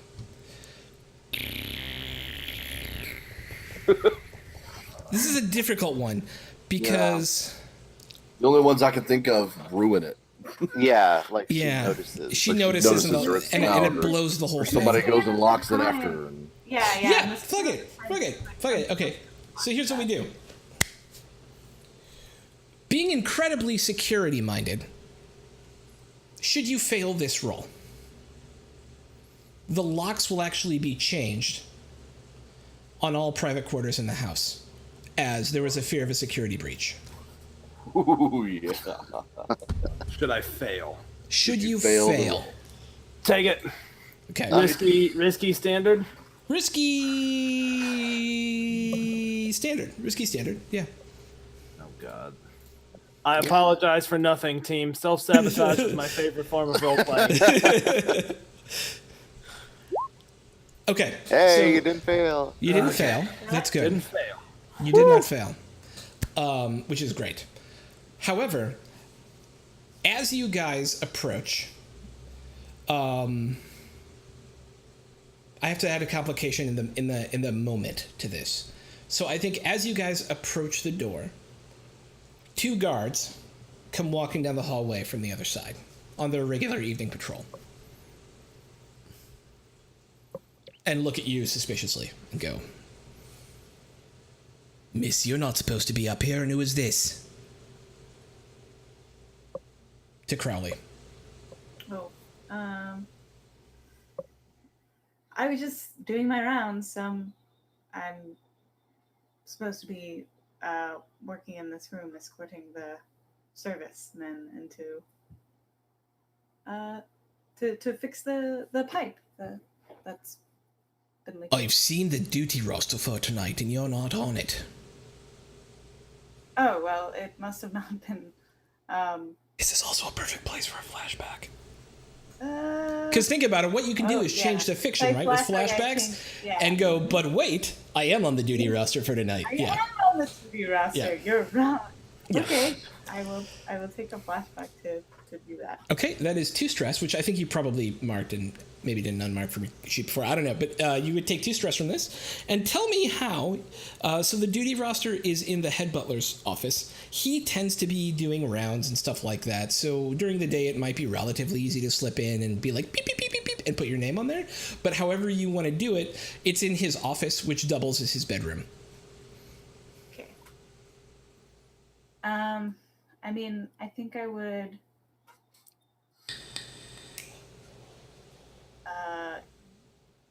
Yeah, I mean, I guess during the day, probably pretty close to whenever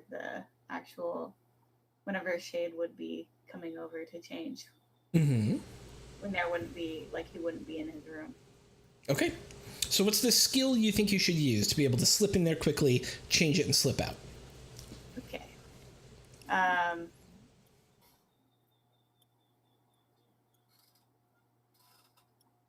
That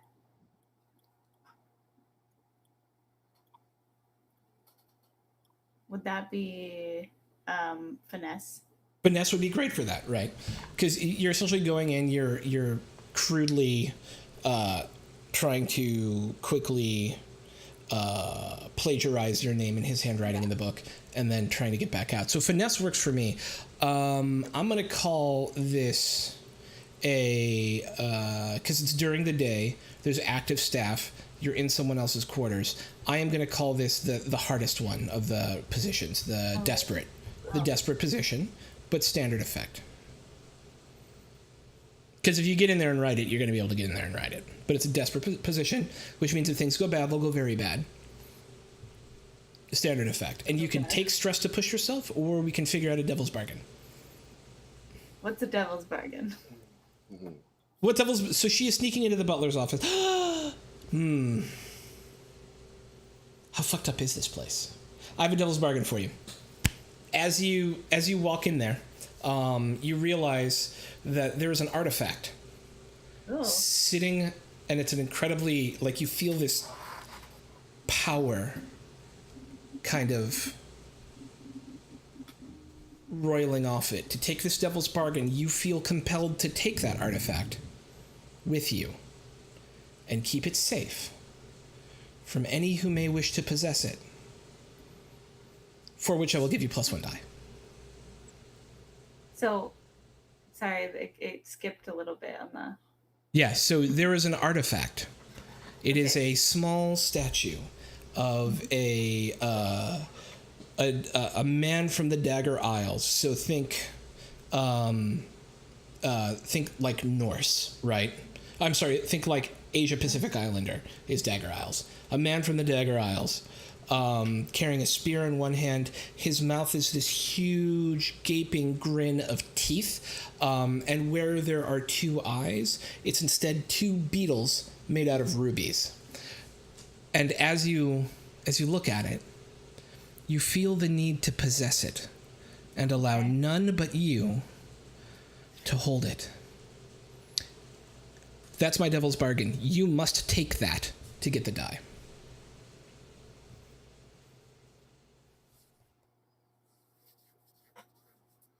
Yeah, let's take it. I love it. Okay. Put idol to a forgotten god on your character sheet. Okay, cool. Awesome. And Nothing scary about that. that's Nothing weird will ever come of that. I'm sure. Yeah. Sounds Take exciting. it with you to the meeting. Yeah. And then make me a roll. This will be your finesse at what? +1 die.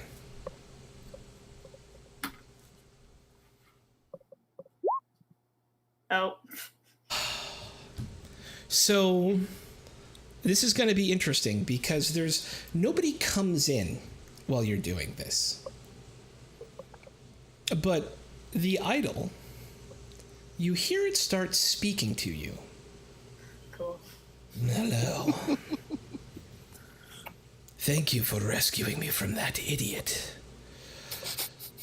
You put your name down on the ledger, and we're going to call scene there. And so we come back to your normal scene, and you're able to say whatever you want to these guards who are like, you're not on the thing, are you? Actually, I am. I don't know how you missed that. Oh, I'm sorry. And without any additional need for roll, because you did they'll accept it.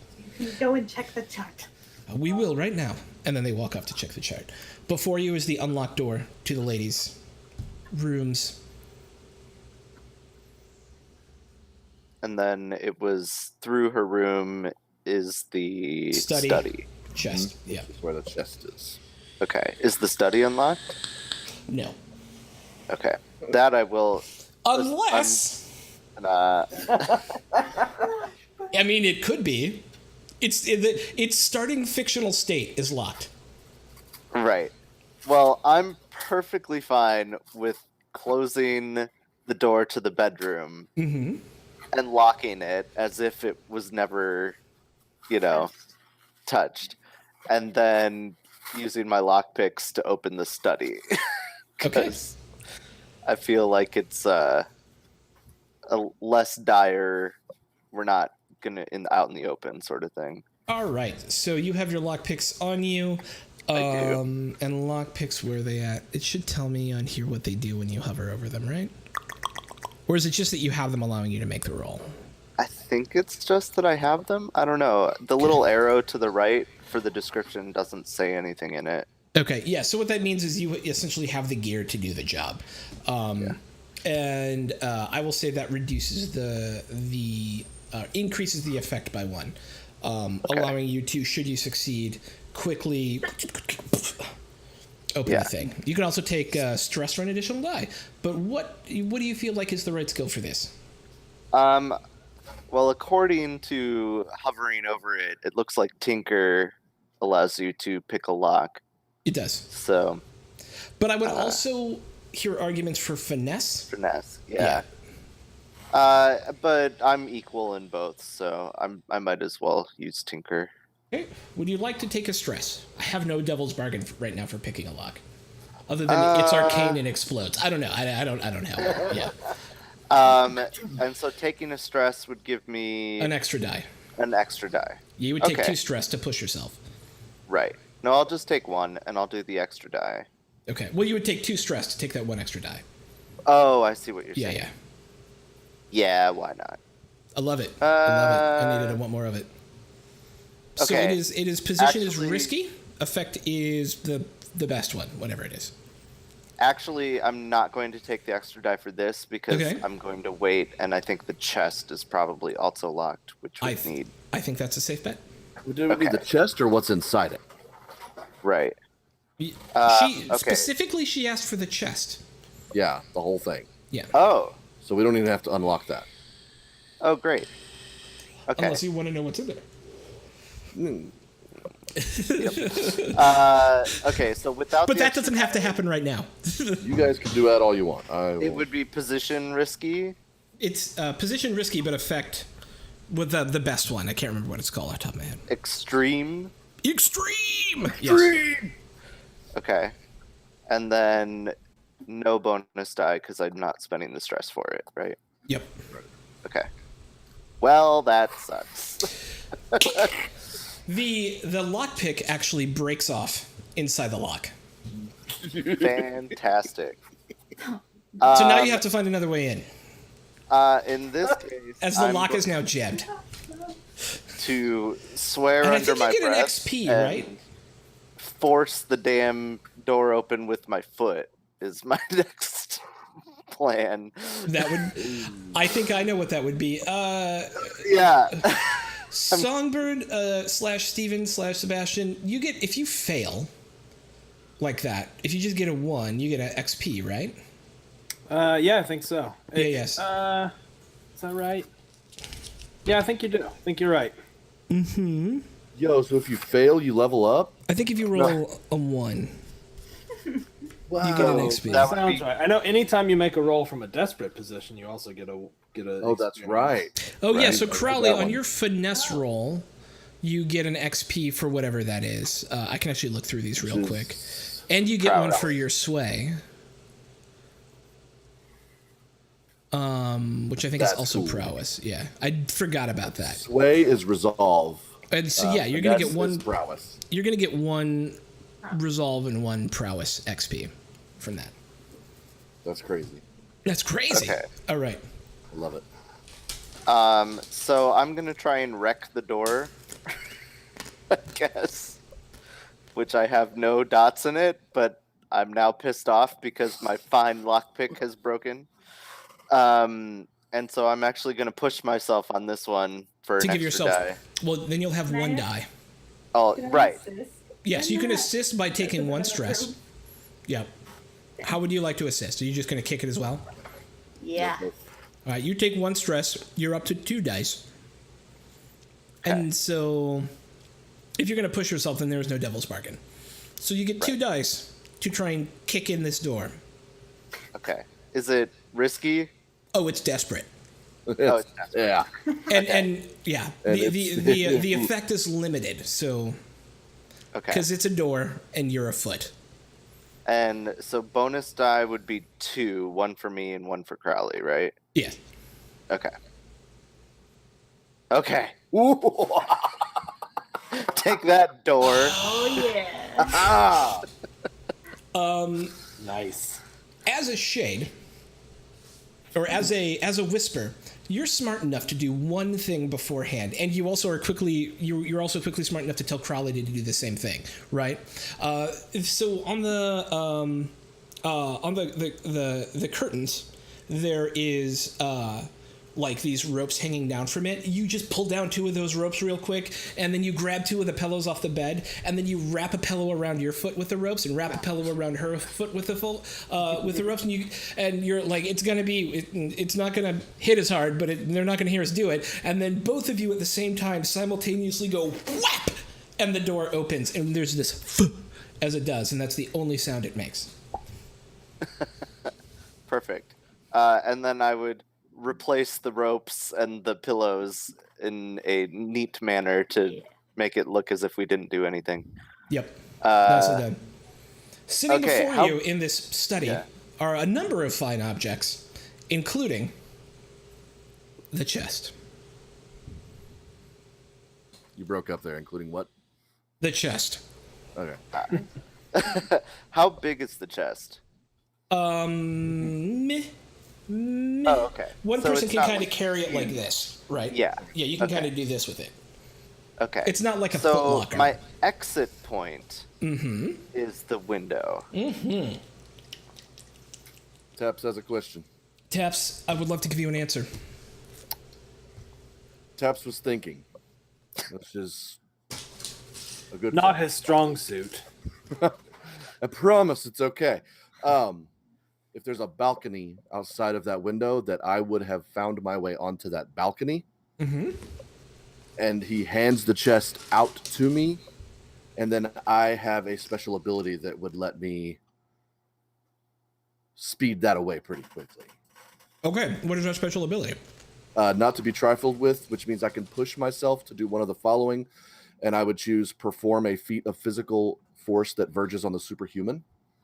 I would use this to literally jump off of the balcony onto the street so that I don't have to sneak too much and just jump into the back alley or whatever and then scamper off towards our hideout with it. All right. I like it. You guys get into the room. Shade, you pick up the chest. Crowley, you open the door as Shade's got both his hands around the chest. And standing out there is Taps. And you hand it over to him. And you just see him leap off the balcony and run off into Hero the night. landing. And that is where we're going to end today's game. End scene. Nice. That's fucking teamwork. Yeah. So, I wanted to leave a little time for reflections on our second score, because I think in a lot of ways it went better than our first score in terms of understanding and role playing and getting everybody included and all that. But I'd love to go around and see how everybody felt about today's game. Starting with Crowley. I thought it was really cool. Yeah. Yeah, I definitely felt a little bit more comfortable with the role playing aspect this go around. And yeah, I mean, I feel like, just getting even more familiar with all the abilities that you can do and stuff, it'll be a lot easier.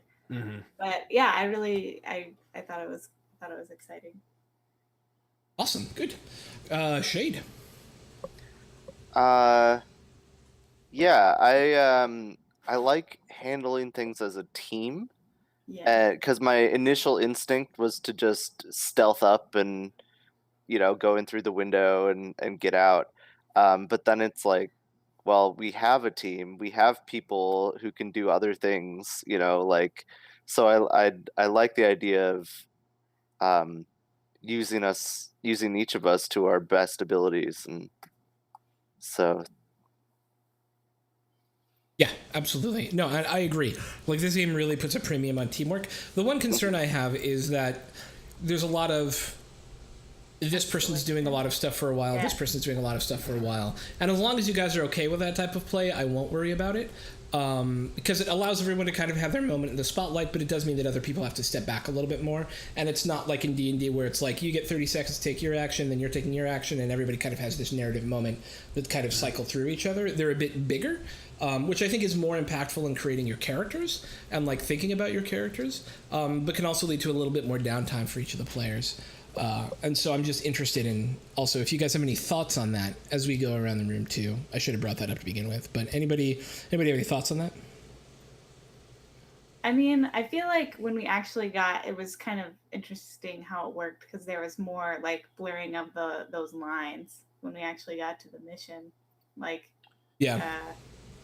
I think as the mechanics become second nature to us, that'll get better too. Because right now it feels quite mechanics heavy, but I know that's because we're learning it. Like when you're first learning D&D, it's like, okay, oh my gosh, there's a book full of rules. But I do look forward to when those things are second nature, so that we can spend more time talking in character. Like I think we haven't had many opportunities to form interpersonal relationships. Just stuff that interests me in role playing games. Me too. The heists are cool, and I think this score was definitely more interesting than the last one because we all had like our piece to play, and the pacing felt just right. Like it was like here's the skeleton of the plan. Let's do it. We got the flashbacks. That all feels like it worked really well. I think I want, and I don't know, like even the downtime was mechanical, so I just want more time where our characters can like hang together. So I'm glad we we work together on our downtimes. I think that's an easy way to have those character building moments. I agree.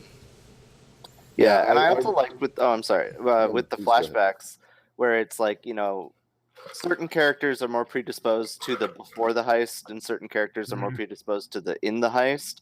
But we still we went back with Sebastian, and so he had an in the heist moment, even though, since it was a flashback, it happened beforehand, but it wasn't like it wasn't like Steven was just sitting there the whole time during the heist. That's what I was worried about too, is he's the distraction, and I was worried that he was just going to sit here for the last hour of the session and not do anything. So the flashback mechanic is actually perfect for that. I love the flashback. That's really great. Yeah, and I love being able to come back and say, okay, we didn't think about this, but now that we are, we can totally take stress. We can do whatever we need to do to make the best heist we can.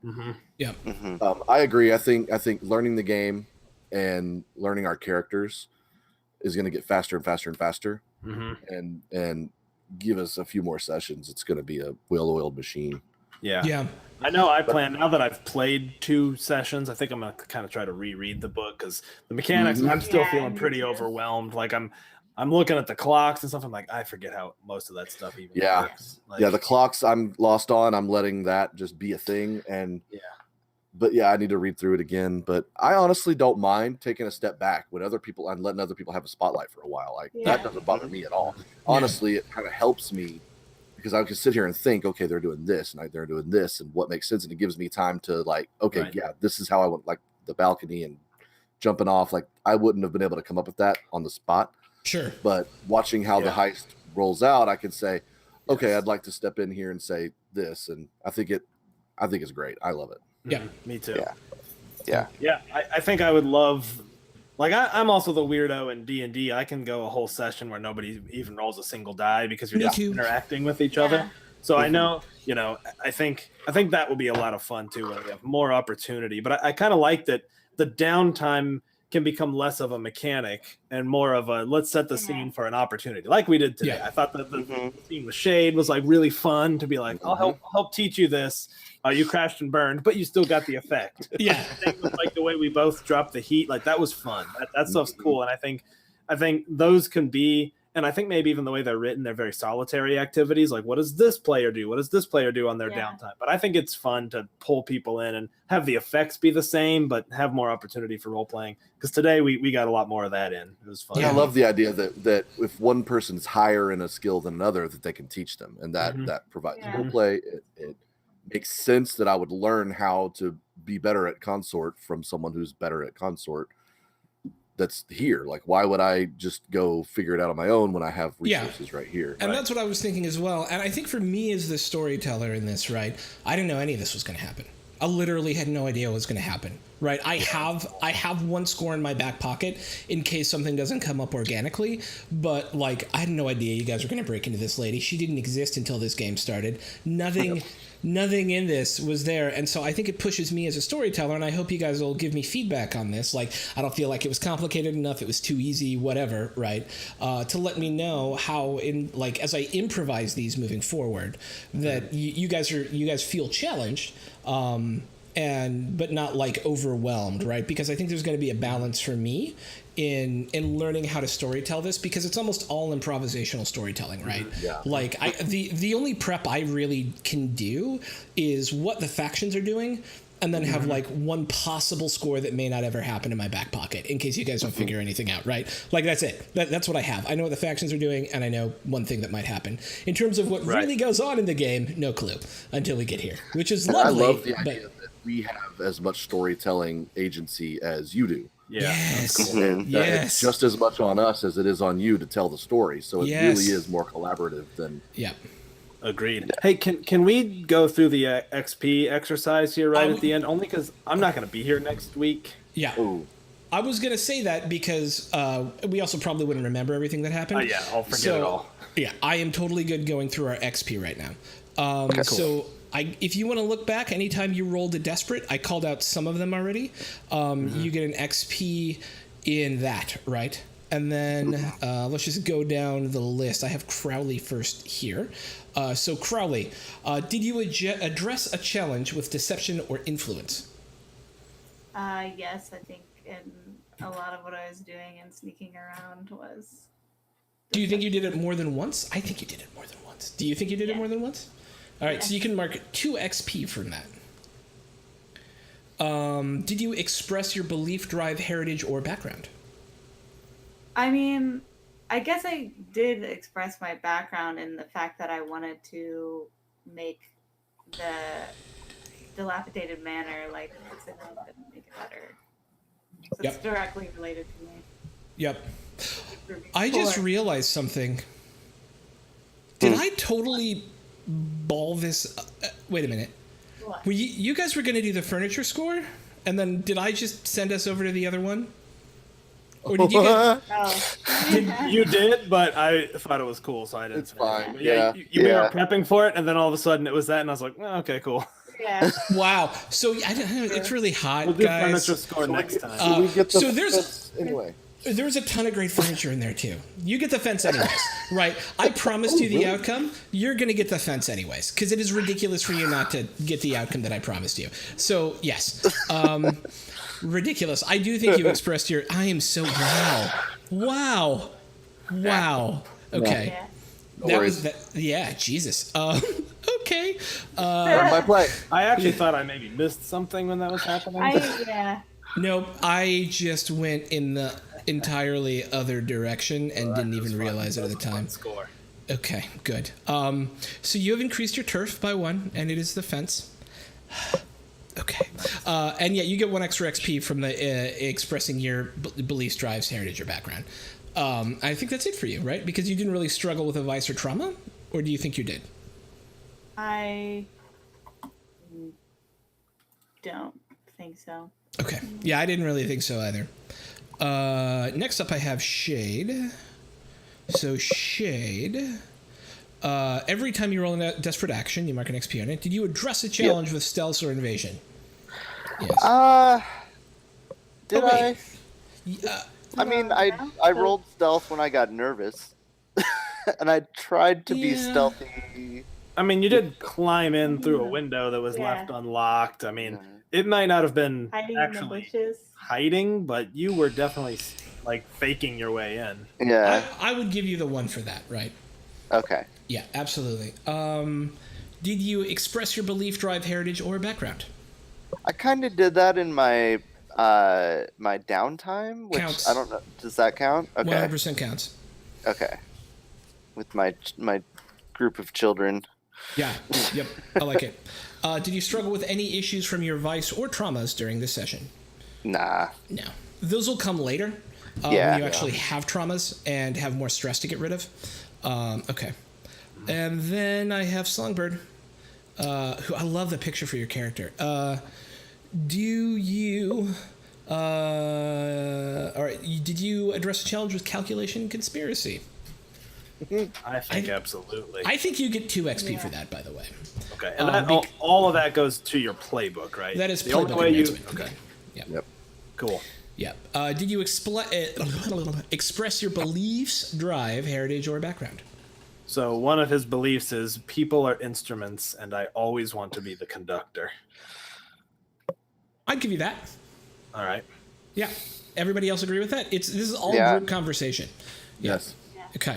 Sweet. And then nothing from your vice or traumas. No. Because you don't have any traumas and you didn't Next reduce any time stress. he's gonna have to reduce some stress on the next day. Yeah. Yeah, you're getting a little stressy. Yeah. Speaking of which, is that going to be, you think, the standard format, downtime at the start of the session, and then because that makes total sense. When people Yes. miss, they can then kind of fill in some of the downtime for what they Perfect. missed. Yeah, I think it that works is my plan. Cool. Although as we get better at this, we'll probably be getting faster, and so it may be like downtime score, downtime score, downtime score, downtime score, downtime. Right, like just Gotcha. depending on how efficient we get. Makes sense. Yeah. Cool. And then last but not least, Mr. Taps. I Did did not you? roll any desperate actions. You did not. Did you address a challenge with violence or coercion? I did. I You stabbed the guy in the absolutely kidney. did. You stabbed the guy in the fucking kidney. Yeah. So that's 1 XP for that. Did you express your belief, drive, heritage, or background? Okay. So Okay. I definitely feel like I expressed my drive to gain a reputation that strikes fear into the hearts of people by literally instantly stabbing a guy in the kidney. Like, I would be yeah. afraid of a guy that would just stab me in the kidney for holding a knife. Yes, I would also be afraid of that guy. Now I'm trying to decide if I also get my belief, because my first reaction is usually the correct one, but I don't know that it was correct yet. So I would accept a no on that. What does a team think? He went with his gut. You went And- with your gut, but I think they were giving you a warning, and you instead nearly killed a dude. I gave them a warning. What I did. Okay. Don't hold so knives we'll- at me. so- I'm fine with not yeah. getting that. we'll Now, call my that one a no for background, now. Yeah. my background with Miranda and having her check out the glucose for me would be one, right? Your background is that you're a noble. Oh, okay. So dealing with my friends from my past doesn't count in that? I If mean, not cool. I'm just curious. no, I think it has to do more with your noble upbringing. Okay. Okay. Yeah. Well, then she has nothing to do with that. Yeah. Okay, cool. Okay. Cool. So yeah, that's going to be it, guys. There's some amazing people here. Let's do some quick shout outs. We'll start with Tavian. Tabbing34 on Twitter. Also, I will not be here next week, unfortunately. Okay. But It's okay. This game lends itself to rotating crews. It's fine. Awesome. Miss the Nancy Druid. Hi, I'm at the Nancy Druid on Twitter, and that's it. Sweet. Yeah. Okay. And then Mr. Than Rand. Than Rand on Twitter, Twitch, Instagram, everywhere. I play video games. In fact, I'm probably gonna go start streaming here in the next 30 minutes. Probably play some Elder Scrolls Online. So if you want to come hang out, twitch.tv/Than Rand. And Claudia, remember. Yeah, that's about it. Sweet. And last but very not least, Mr. Castle Max Steven. Yes, at CastleMac Steven on Twitter. You got to add the Steven to my name. I did change it. I changed it after we started Blades. Yeah. So can you DM me to remind me that? Yes, I will. Okay. At CastleMac Steven on Twitter, part of the CastleMac crew. We're kind of everywhere. We're like, we scatter when the lights turn on. And we stream at twitch.tv/CastleMac. We stream mostly published adventures. Got 3 nights we're streaming a week right now, so we hope you can come join us. It's live play D&D, round the table, throwing dice at each other and getting goofy. Good. It's so good. Yeah. Oh, thank It's you. so good. It's so good. Thanks, guys. Yeah. You And guys we are wonderful. welcome to the party where you can find 10 games over 7 days every week, unless something gets canceled, because it happens sometimes because there's 10 games. But you can, nearly any day, you can turn in and watch either Fate RPG, Shadowrun, Blades in the Dark, and a lot of D&D. And we love having you here today. Thank you for the new followers we got. We love you. I'm hoping that we have 2 more games today, so if you stick around for another hour, you will see the Bardic Knock and his team in Tales from the Kingdom of Fife. And after that is our D&D meets Magic the Gathering game at 8:30 Eastern, I think. It's in the schedule below. I'm still memorizing it myself, so we love you. We're going to send a raid out because we always want to share the love with other D&D players. I've never been to this channel before, but they seemed really cool. They're playing some D&D, and so we're just going to go say hi, I love you, welcome to the family, to T. Fredrickson 80, who's playing some D&D today. So with that, just love you. Thank you for DMing, my friend. I really like this game. This is good. I love it. It's Yeah. really it's growing on Me me more and too. more. Love it. Awesome. Yeah. So Okay. fun. Bye, everybody say bye. Bye. Bye. Woo. Okay. And we're out. I love this game.